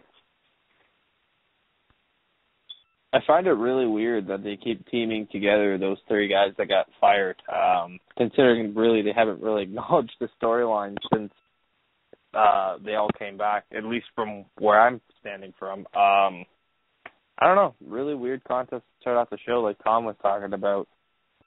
Definitely. Yeah, it's just almost like a continuation from the Survivor Series, or no, put it this way, start from the Survivor Series to the firing. It's just a continuation, but a continuation to the whole thing. But I hope it just ends already, and so Stephon could go on against Randy Orton, and Kane and Big Show could go against, I don't know, or not be in the fucking WrestleMania card. How about that? One more thing, anybody who thought Randy Orton wasn't going to be a part of WrestleMania is an idiot. Yeah, like he wasn't really fully. If he was fully injured, that's the only way he's missing WrestleMania. And you read these reports on the dirt sheets that Randy Orton's gained a little bit of weight, and Vince McMahon wants him to lose weight until he comes back, and he's not going to be on TV.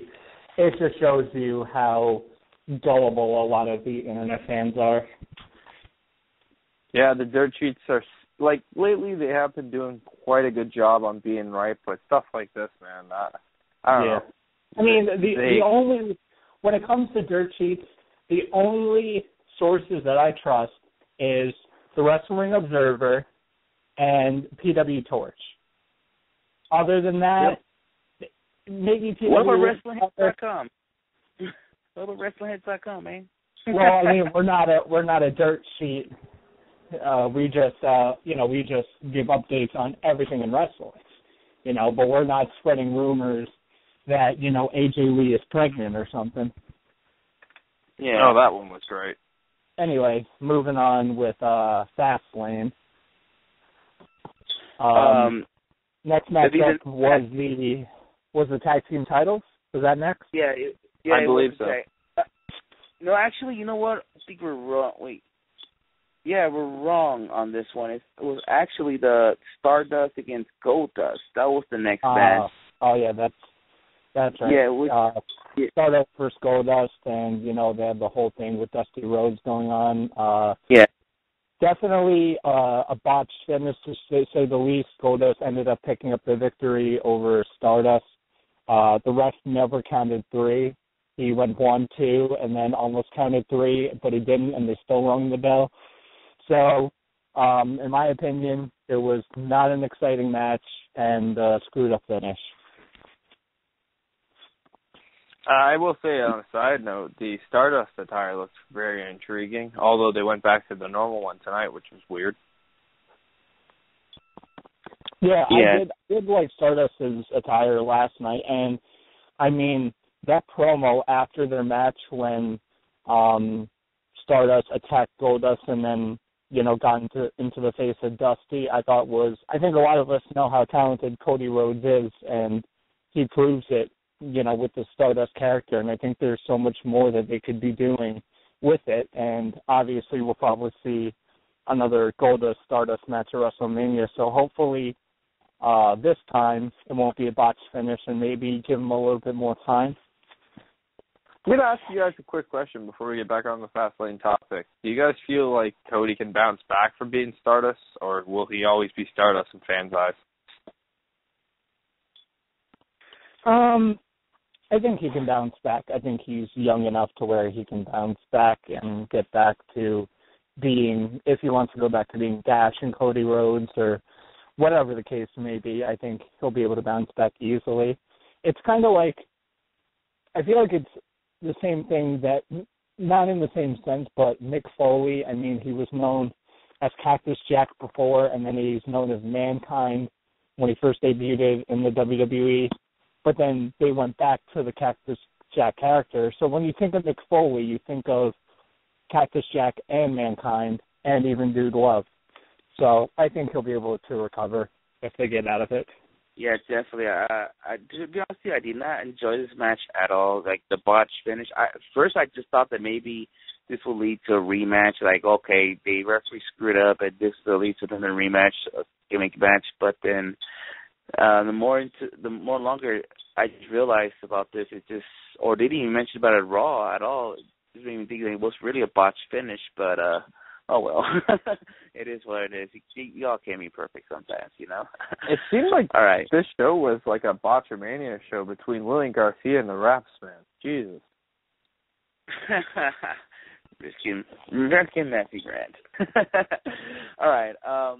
The next match was the match that I guess we're all going to be talking about for a cool bit, but the tag team titles match, which in my mind was the best match of the night, was the Brass Rings Club, Cesaro and Tyson Kidd going against the Usos for the tag champs, and I was shocked that Cesaro and Tyson Kidd walked out tag team champions because I didn't think that was going to happen. I thought Usos was going to win and they're going to go against the Ascension at WrestleMania, but I was dead wrong on this, and I'm happy that I was wrong on this one. So Cesaro and Tyson Kidd are new tag team champions. Tom, what's your thing about this match? I thought it was a good match. There's a lot of good back and forth action, a lot of good spots in here. I mean, these two teams obviously are talented. We know how talented Cesaro and Tyson Kidd are.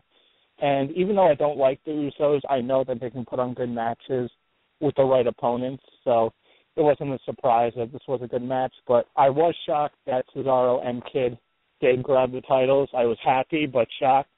But I think it was like the only time during this pay-per-view where I was pleased with the finish.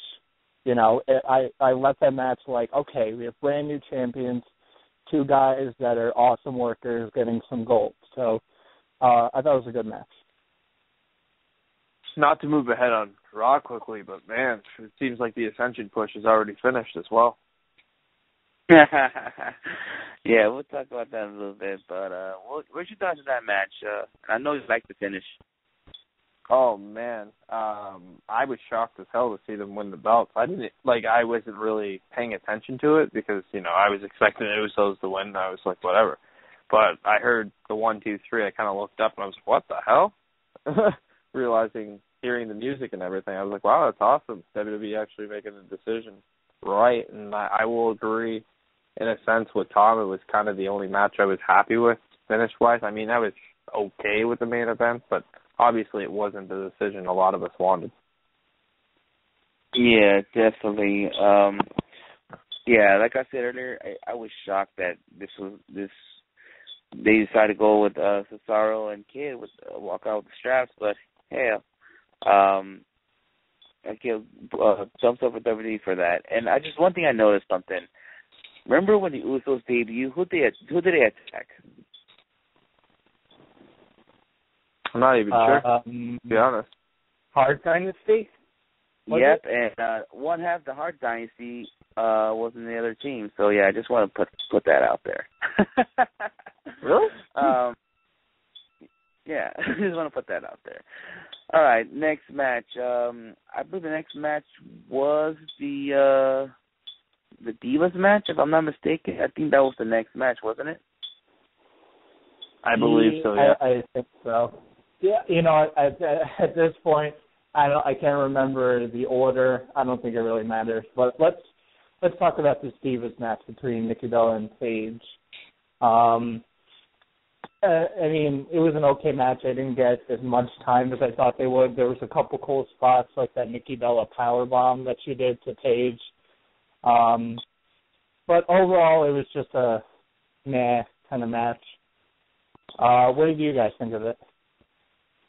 Well, the end of it was great. I mean, even though after Paige got pinned, but her top almost came off. I don't know if you guys saw that. Yes, I did. I didn't really think too much of this, to be completely honest. Divas division sucks right now in WWE. I don't think that's anything new, but I don't know. They need something to freshen that thing up, and I think Charlotte's going to be that thing soon. The only way the Divas division gets back to a credible division is if Vince McMahon steps down. He does not give two shits about the Divas. He looks at them like they're eye candy, and that's all they are. And it's funny because I don't know if you guys have seen it, but the Bella Twins, they were at Wizard World, I forget where, but someone asked a question if they would go down to NXT and, compete with their divas, and actually I should call them women because they're women down there, not divas. And the Bellas said, if they were women in NXT, they wouldn't want to be bumped up to the main roster. They would want to stay down there. So girls like the Bellas, if they're saying things like that, what does that make of the division? They think they're in that division and they're, the main faces in that Divas division, and they think it's shit too. Yeah, definitely. The hashtag between tonight and tomorrow, or excuse me, yesterday and tonight, I apologize. The hashtag Give Divas a Chance was trending on Twitter, really putting the WWE on notice. Let's see if they take advantage of it. Yeah, we'll see what happens with all that, and let's see with the women's division. It was no shock to me when Nikki Bella won the match. I didn't think Paige was going to walk out anyways with the Divas title. So, oh well, that's how it is. The next thing I want to talk about, which was not a match, but the whole Druid thing. We heard the Undertaker's music, Druids, and all that, and then open up the casket wasn't the Undertaker. It was Bray Wyatt. And just to confirm, all those little messages saying that, or sending someone a message like find him, which now we all know for sure is the Undertaker. I want to know what you guys thoughts of that segment there from Bray Wyatt, and did you guys first believe it was the Undertaker in that casket? I did not. I tweeted actually just before the casket was unveiled that it's got to be Bray. And, man, that fucking thing was so perfectly executed. We talked about the tag title match being one of the highlights of the night. I think this was the highlight of the night for me, man. Just so well done. Tom? I love this. I know a lot of people are against a Bray Wyatt Undertaker match because, number one, the streak is done, and number two, the state of Undertaker's health. But just seeing stuff like this makes me love it. I mean, Bray Wyatt was on point last night in this promo. He was as maniacal and crazy as ever, and he's had incredible promos since he's debuted, but this is at the very top of them. This was perfectly executed, like Matt said. It did its job. People were pissed when they thought it was going to be the Undertaker, and it wasn't. So it was. I loved it. Like Matt said, it probably was the highlight of the night. But before we move forward, I wanted to say this, and I forgot to say it when we started. That Memphis crowd last night was the fucking worst. Jesus Christ. I know some of the crowds in, Texas can be bad, and, it just seems like so many crowds in the South are so terrible. They were dead as hell, sitting on their hands the entire night. And I just had to bring that up because it really bugged me and annoyed me. I think Memphis and Tennessee should be barred from having WWE events. Yeah, you know what? I could not agree more, man. Couldn't agree more. Okay, well, I could put them in defense later on. We get to the conclusion of Fastlane. Let me see other matches that happened. Rusev went at it against John Cena for the U.S. title, which it was funny that before the match, people were tweeting, if John Cena wins the U.S. title, will he bring back the spinner U.S. title back? You know, some people were tweeting that and posting pictures of John Cena and the spinner U.S. title. Just want to put that out there. I would pop.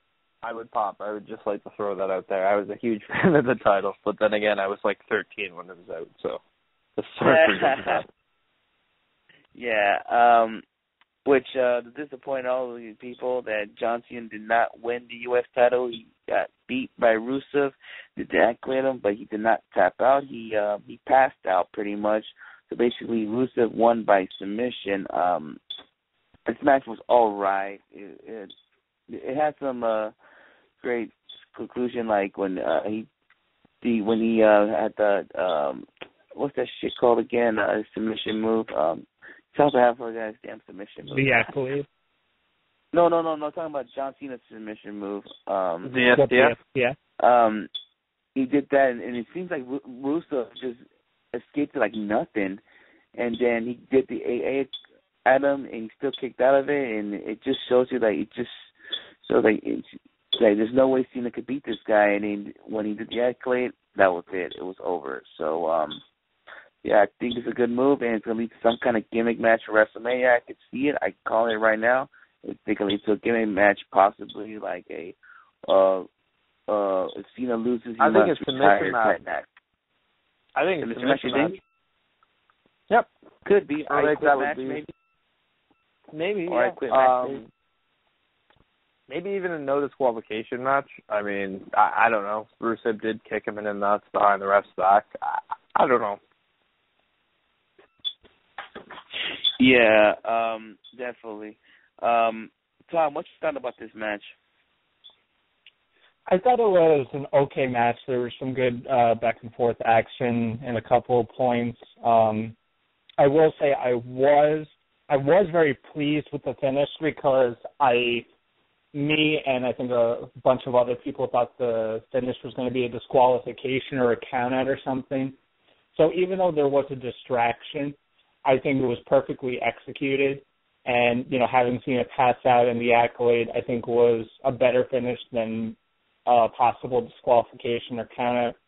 So I did like that, and I think when they have their rematch at WrestleMania, they'll get more time, and I think it'll be a good match because I've talked about this before. I wasn't a big fan of Rusev in NXT. I wasn't a big fan of his when he first made his way up to the main roster, but the guy has really grown on me as one of a great talent on WWE's roster right now.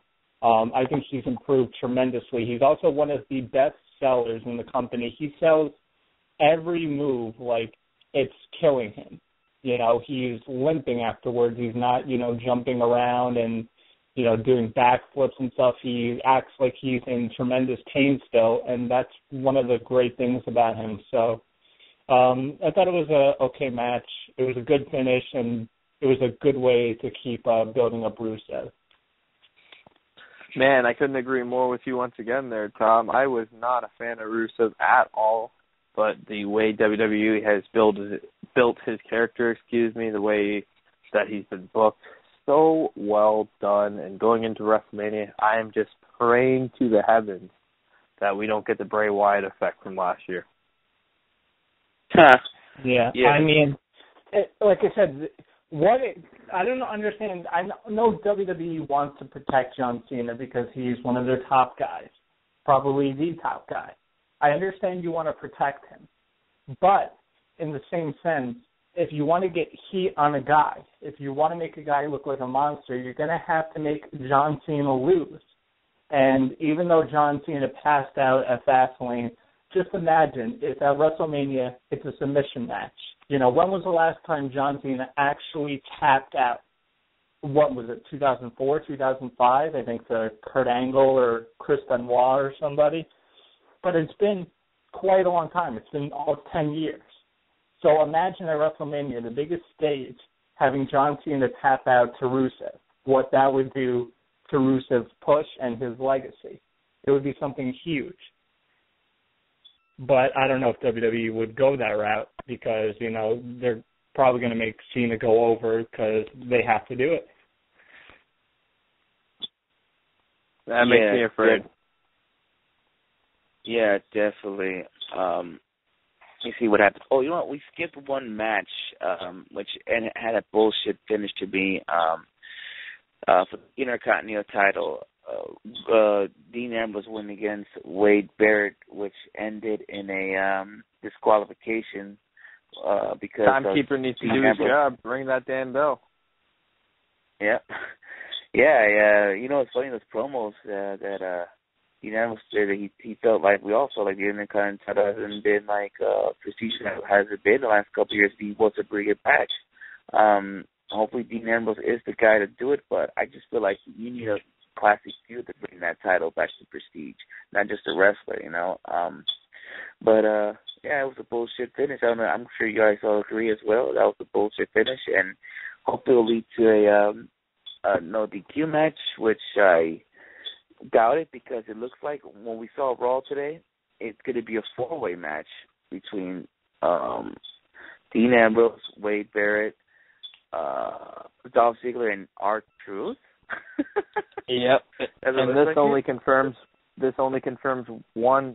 two things, I should say. Number one, the Dolph Ziggler-Daniel Bryan match isn't going to happen. Number two, it's going to be Daniel Bryan against Sheamus for the third WrestleMania. Yeah, definitely. Yeah, that's possibly what's going to happen. So, that's what happened. And also, I think we should go on to the main event because we got a little bit of time. The main event, which was Roman Reigns and Daniel Bryan, and we all know that what happened in the end. Roman Reigns win, and to your event of that crowd, like what you said earlier, Tom, I think that crowd, it was a little weird because you had some fans chanting for Roman Reigns actually in this crowd, and it was funny. I got a tweet from True God Immortal, the host from Eyes of the Ring Wrestling, saying that Memphis crowd has kids and women there. That's why they're cheering for Roman Reigns. But, I would like to say I told you so, guys. Once again, for the second month in a row. Well, I mean, I knew Roman Reigns was winning last night. I knew it because I knew they weren't going to do anything with Daniel Bryan after the Royal Rumble. It's just disappointing. I'm not even at the point of being pissed off. I'm not even at the point of being angry about it anymore. It's just disappointing that we are forced to have Brock Lesnar versus Roman Reigns, that it's being shoved down our throats like food that we don't want to eat. And WWE is trying their hardest. They're, tonight on Raw, they had Daniel Bryan go out there and speak praises about Roman Reigns, and Paul Heyman does the same thing. And, these guys that they know that a lot of the older fans love. Older fans love Daniel Bryan and Paul Heyman. But I think Daniel Bryan is loved by everybody, and that's the thing, is you have a guy who's so organically over with the crowd. It's not just like, okay, he's over with, the internet crowd or the older fans. No, everybody fucking loves Daniel Bryan because you can relate to the guy. Can I relate to Roman Reigns? No, because what is he? Okay, he's a Samoan that yells ooh-ah, does a spear, and does a Superman punch. Okay, what a character. It's disappointing. And even last night where they had Roman Reigns kick out of the knee from Daniel Bryan, and then Daniel Bryan, after one spear, loses to Roman Reigns, it's just beyond the point of frustration. And, I mean, I'm not going to say I'm going to stop watching WWE because of this or cancel WWE Network or all stuff like that, because I'm probably always going to sort of follow WWE, but it's just my interest in the company just keeps going down and down. And this is why I speak so much more of independent wrestling and companies like Ring of Honor, like New Japan, that give a shit about their fans and give us good fucking products. And, you know, don't fucking play with us and listen to their fans and, you know, not bullshit us and force, you know, us to like somebody. But that's in my 2 cents, so. Yeah. I just want to say I'm going to WrestleMania. And I tweeted this yesterday. One match is not going to ruin my weekend at WrestleMania. So not only that, I'm just not only going to WrestleMania. You know, I'm going to a Hall of Fame, which is potentially to be really good. I saw the rumor class is pretty cool. I'm going to Ring of Honor. I'm going to Evolve. So one match is not going to ruin my weekend. So say if you were going with me, Tom, I would just tell you right now, Tom, don't fucking let this match ruin your weekend, because it's not going to fucking ruin mine. But, I mean, it's not just this match. It's the confirmation that what WWE is doing is they're forcing you to like somebody. They're not saying, okay, Daniel Bryan's the most over guy in the WWE. He should be in the main event of WrestleMania against Brock Lesnar. No, it's, okay, we like Roman Reigns, so you better like Roman Reigns. And that's bullshit. That's fucking ridiculous to think of. And to have this main event at WrestleMania, you know, I always look forward to it. I think even people who don't watch WWE throughout the year, they tune into WrestleMania because it's the biggest wrestling event of the year. And to see Roman Reigns versus Brock Lesnar, it's a bore. It's a bore. You know, Brock Lesnar, I mean, by the end of WrestleMania, his back and his shoulders are going to be killing him. He might have to go to a hospital after carrying Roman Reigns through that match. Hey, guys, we're being joined by Skits as well. What's going on, Skits? We only have a few minutes left. What's up? What up, yo? Hey, we can go as long as we want. We got an extra hour if we need it. I wish I could stay another hour, but we can't. So what's going on with you, Skits? I mean, I'm down to talk some in a bit. Just give me like 10 minutes or 5. Oh, wait a minute, what? Dude, we're about to go off air, dude. All right, whatever. Sorry, but I wish I could stay longer. No, but I really. No, I was saying if me and Matt can talk some real quick, because I want to talk some fast lane if you guys don't mind, in 5 minutes. Well, hurry up. All right, I guess we're staying on the air for a little bit. It's like the WWE Network. I mean, I can do an extra. If you guys stay on for the extra hour, I will be here. I'll be here as well. But really, I can't. So, unless you guys want to talk about Raw, but I really can't. So, but anyway. Continuing on, though. Huh? Continuing on, though, getting to tonight's Raw, I guess we can go with that. Yeah. Well, hey, before that, what do you guys think the Bushwhackers going in the Hall of Fame? Yeah.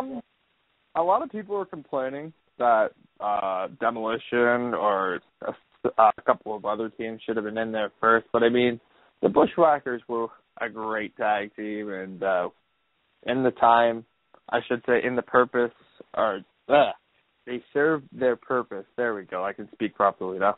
They served their purpose when they were around. They did a lot for their time, and I feel like they are a great tag team for the Hall of Fame, regardless of what people say. Well, to me, they were just a lovable tag team. I mean, I don't think they were great. Even though as a kid, I didn't think they were great. I never liked them. So they're just more like a lovable tag team, and put in the Hall of Fame for that. They won. I'll tell you this, though, they have a good resume. They won titles everywhere, but they never won the WWE tag team titles. But I guess you could put them in the Hall of Fame. There's other tag teams I would like to see before them, like the Steiner Brothers or Demolition. But, oh, well, they put them in there. So, see what happens. And I guess the crowd were into it because they're all doing the little bushwhackers arm thing. So that's what happened out there. So yep, bushwhackers are in, and we'll see any more names come in, like maybe a possible Kevin Nash or a rumor name I heard today, Medusa probably. We'll see what happens. Or Ray Stevens. See what happens. But yeah, Raw today was all right. Nothing big happened. We got a lot of fast lane rematches, like Usos against Brass Green Club, which ended up in a DQ. And looked like Natalya turned heel and turned her heel as well. That was good. That was good. Yeah. And then what was I gonna say? I tried the other things. I thought the Undertaker was gonna come out, but he didn't. But Bray Wyatt put on more creepy messages to the Undertaker. I'm trying to see what happens. Oh, Randy Orton rejoins the Authority. Like, what the fuck is this shit now? But we all know it's gonna lead to a backstabbing situation between Randy Orton and Seth Rollins. Getting back to the Taker thing quickly, does anybody think that he's going to pull a WrestleMania 20 and just not come back until the actual show? I hope not. That would be so stupid. I think we'll get a confirmation like the Raw before, because I think that's what it's leading up to. This is just me guessing, but I think in the leading weeks we're going to have Bray Wyatt keep calling out The Undertaker and he doesn't show up, and then the Raw before WrestleMania, he calls him out one more time, the lights go out, they come back on, and Taker's in the ring staring at him and attacks him or something along those lines. Another question, a lot of people are thinking we might get Biker Taker. Is that something that happened? Oh God! You can't do Biker Taker versus Bray Wyatt. You have to do, the Taker that's been coming on for a couple of years, where it's kind of the mix of the new Taker, but the old Taker as well. The kind of guy who shoots fire up, and he's not like Attitude Era Taker, but you get the picture. But Biker Taker wouldn't work with Bray Wyatt. Yeah, I agree with Tom there 100%. That will not work at all. All right. There's something I'd like to lead to this, or talk about this tag match. Emma got fucking killed today. Or pretty much killing Emma. That's what I'm going to say. She lost over one move. Because that Divas match was like 30 seconds, literally. Yeah, but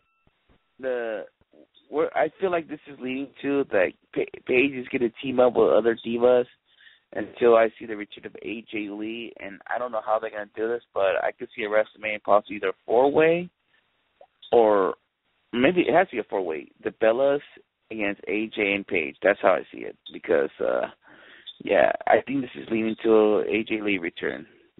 That's how I see this. I can't see a tag match at WrestleMania.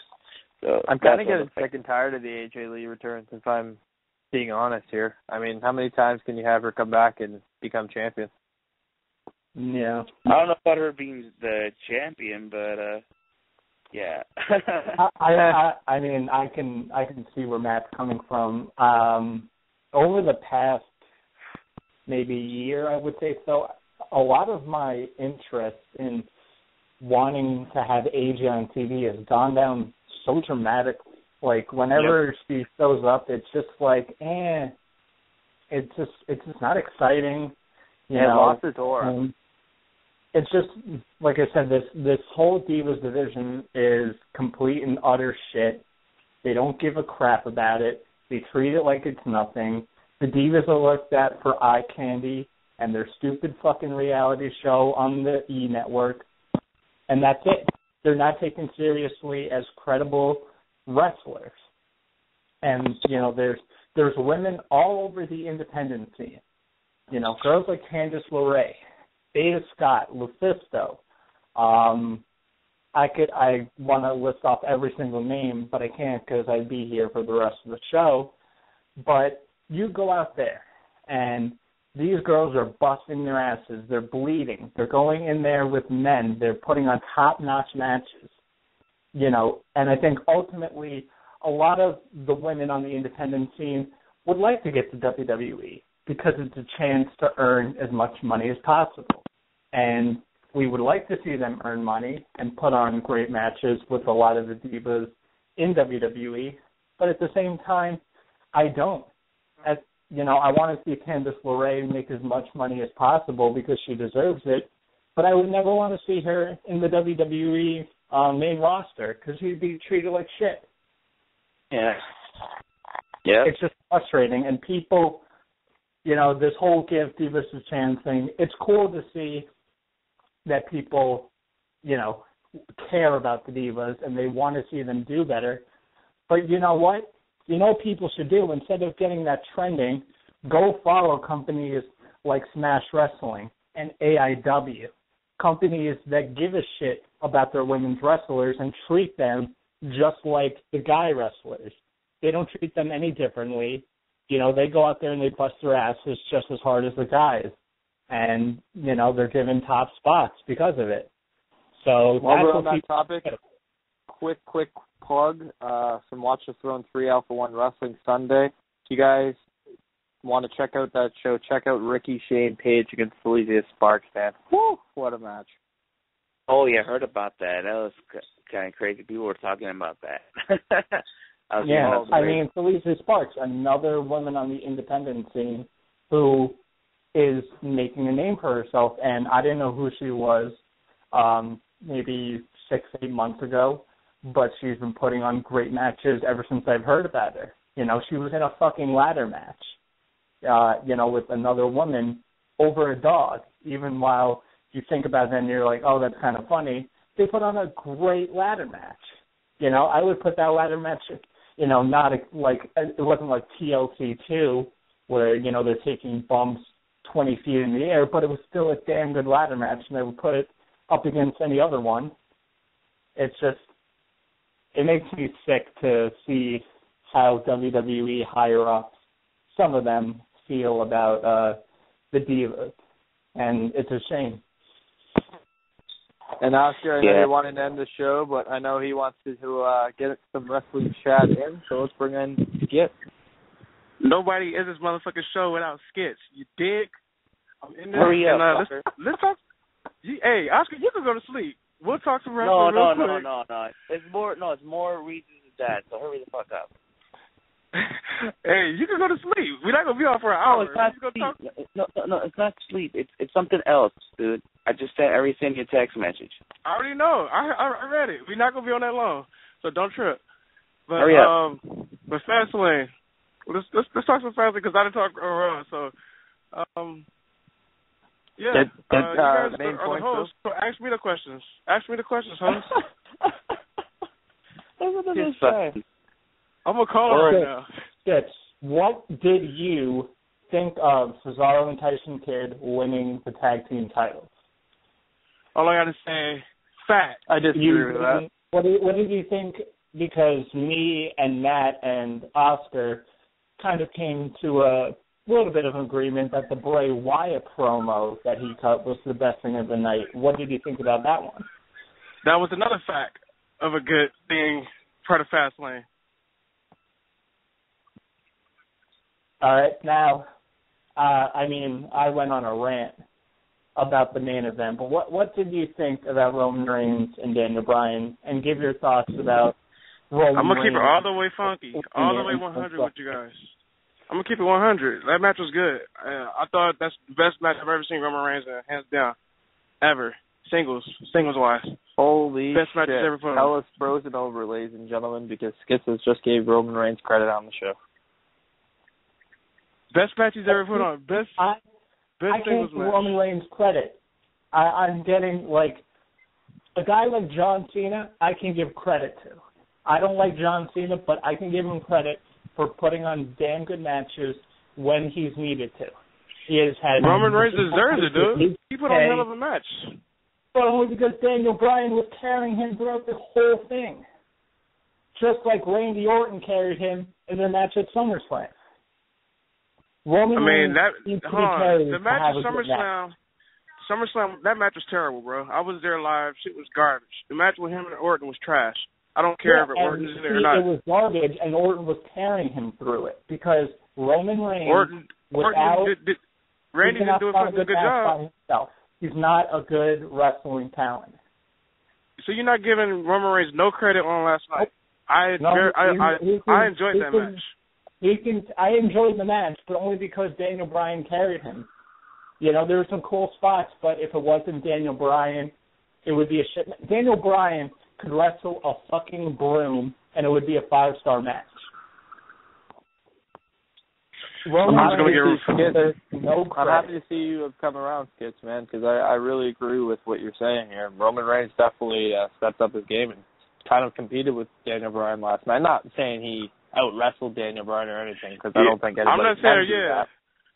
I'm not saying Roman Reigns is like the best wrestler in the WWE or top 10 or top 20. I mean, the guy put on a good match. I'm giving him some credit.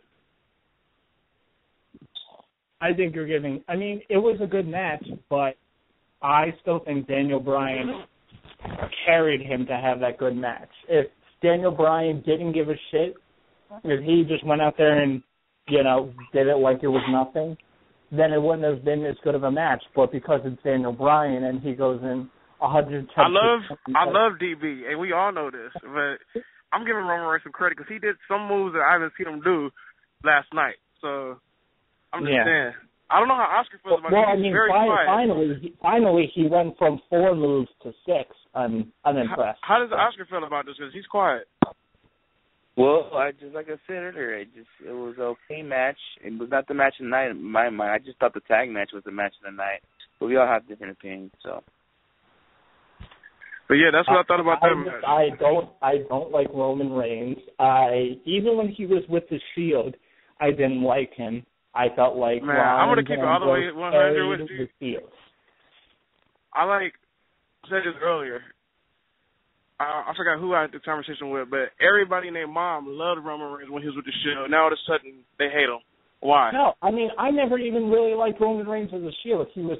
I said it before. He was tolerable because he was with Ambrose and Rollins.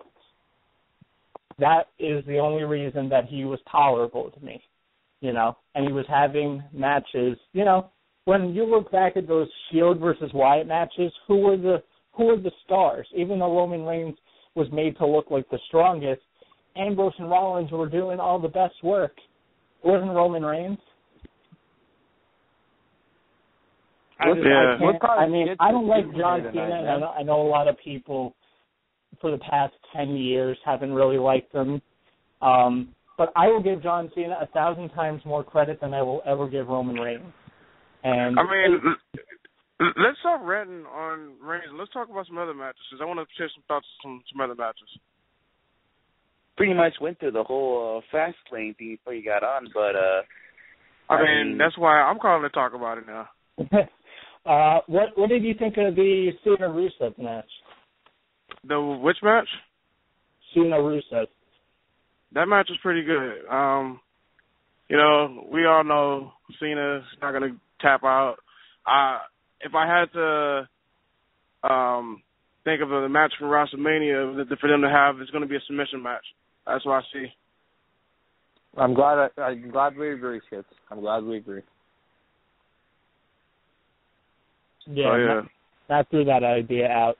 Now, looking to WrestleMania, do you think that John Cena goes over, or do you think that Rusev can continue being booked like this monster? I think Rusev I think they might surprise us and have Rusev win. And also, I know Bray Wyatt and Undertaker, I know it's not confirmed yet, but it's definitely going to make that happen. I see Bray Wyatt beating Undertaker, too.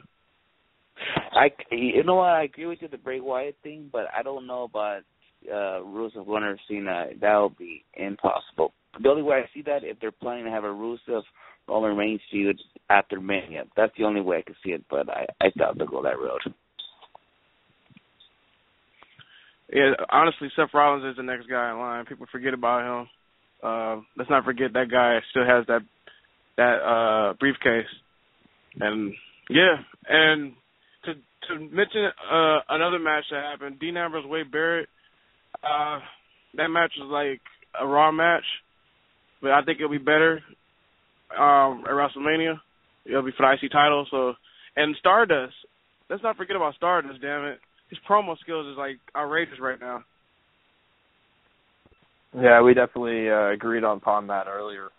Probably one of the highlights of the show as well was his promo backstage. Yeah. But yeah, Fastlane. I'm actually about to head home in a minute and watch Raw. I guess I'm gonna have you guys in the show. I guess you guys could throw we all could throw our plugs and shit. All right. Well, I guess might as well we should give our plugs in. I want to give out a shout out. Thank you once again to a great interview, and I've joined him on. Hopefully we get him back in the future. But it was a great time, man. Talk about Lucha Underground with him. Yeah, thank you again. Also, I want to give a shout out to AIW. Mentioned us on their show on Friday night. I heard. So yeah, shout out to them. I was there live. Yes, they mentioned you during the Chris Sabin Colt Cabana match. Awesome. Shout out to AIW. Shout out to Alpha One also. We'll be working with them in April too. I will say, ladies and gentlemen, the Watch the Throne 3 DVD trailer is already available. There's also a short clip from the Grado Dick Justice match as well. Check those out on the Alpha One Wrestling YouTube. A couple of other things as well. The new event trailer is already up, and a promo from Josh Alexander, the man who won the #1 contendership for the Alpha Male title, is up. So all that on the Alpha One Wrestling YouTube. Yeah, definitely. I guess we're getting our plugs, but yeah, you guys can follow me at Sinister632 on Instagram and Twitter. I also want to put a note. I was at the Vince Russo Q&A this past weekend. If you go on the Wrestlingheads account, I retweet the audio clip of the whole Q&A. You can hear me asking questions to Vince Russo. So you guys should check it out. So I asked him a couple of questions, so you can hear my voice talking to Vince Russo. So yeah, check it out. I guess after the show, just go on the. Maybe we can play the clip on Thursday's show. I'll get it ready for her. All right, fuck it, check it out then. Fuck it, put it there. It was like what, an hour thing, I guess it was. So fuck it, give it a shot, put it in there. Speaking of Thursday for all our listeners, we'll finish our top 100. So that's gonna happen. Okay, let's finish it off on Thursday. And I guess the rest of you guys should give out your plugs, so go ahead, guys. I guess I'll take the reins from here. I just put up some interviews with Grado, EC3, the Beaver Boys, and Tim Donst from the weekend. Check those out on the Weekly Wrestling Podcast YouTube. You can also follow us on Twitter at WeeklyWPodcast. Follow the Elite Podcast Network on Twitter at Elite Podcast Net, and check out all the great shows on the network. Like Tom Richards from the Uncle Mike and Tom Show tweeted out last week, man, this thing gets better every single week. Really happy to be a part of the Elite Podcast Network. Yeah, that pretty much covers me, man. Death Proof and Fringe Pro Wrestling this weekend, and support independent wrestling, man. My boys Monster Mafia making their PWG debut. Couldn't be more happy for them. I cannot wait. This weekend, baby. Yeah, Elite I know. We'll be talking about that on Thursday's show. I got one more thing, guys. Tomorrow, during the day, we will be joined by one of the men in the Ring of Honor main event on Sunday night. It will be Unbreakable Michael Elgin. He will be joining us here on the Weekly Wrestling Podcast. And yeah, just like Matt mentioned, you know, what he's doing on the weekend. You can catch us Friday on our Twitter at Wrestlingheads. We have live coverage on every match, and plus we'll be at Ring of Honor live coverage for sure. For those that are not watching the pay-per-view, it's going down this weekend in Vegas. Turn the fuck up! It's going to happen. Follow me at WHSkits, WrestlingHeads.com. Yep, and you can follow me on Twitter at @ToTweetMe, my only social media account. I wanted to give a shout out and definitely my heartfelt to Tim Donst. Ladies and gentlemen, if you don't know what happened to Tim Donst, it was reported by him. Sorry to plug, but he actually explains it in that interview if you want to check it out. Yes, so go check that out. He explained it at CZW. But basically there's a tumor in his kidney, and he doesn't know if he'll be able to wrestle again. And, I mean, that sucks. That news really, really put me down because, I mean, Tim Donst is one of the best workers on the indie scene going today.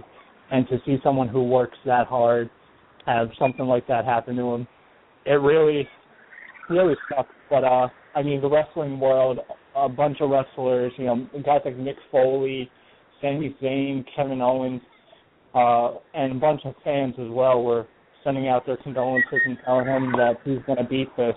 So I think it just shows how supportive the wrestling world is when stuff like this happens. So telling you personally from being there, hopefully he could beat it. Telling you that from personally being there at AIW on Friday night when that announcement was made, man, it was some heartbreaking stuff, man. Being backstage and seeing the way the locker room reacted to it, and just seeing the way everybody took it, it was some brutal stuff, man. And I really wish all the best to him. He had to relinquish the AIW Absolute Championship as a result of this. Obviously, he doesn't know his future in professional wrestling. So, guys, tweet him at @TDonst. Give him some well-wish messages. Yeah. Keep him in your thoughts. Keep him in your prayers. And all the best, man. Yeah, and while we're on that, you know, check out ProWrestlingTees.com. First, go to ProWrestlingTees.com/WrestlingHeads and ProWrestlingTees.com/WWT to pick up some cool gear, but also check out Tim Donst's Pro Wrestling Tees store and help him out. And, you know, grab some shirts. Grab some Wrestlingheads Weekly Wrestling Podcast shirts, bunch of new designs, so wear it with pride, and everyone will know you're supporting the Elite Podcast Network, the best podcast network on the internet today. Yes, sir. All right, gentlemen. I'll let y'all. I'll see you guys later. Peace. All right, peace. And I guess till Thursday, we are out. Peace.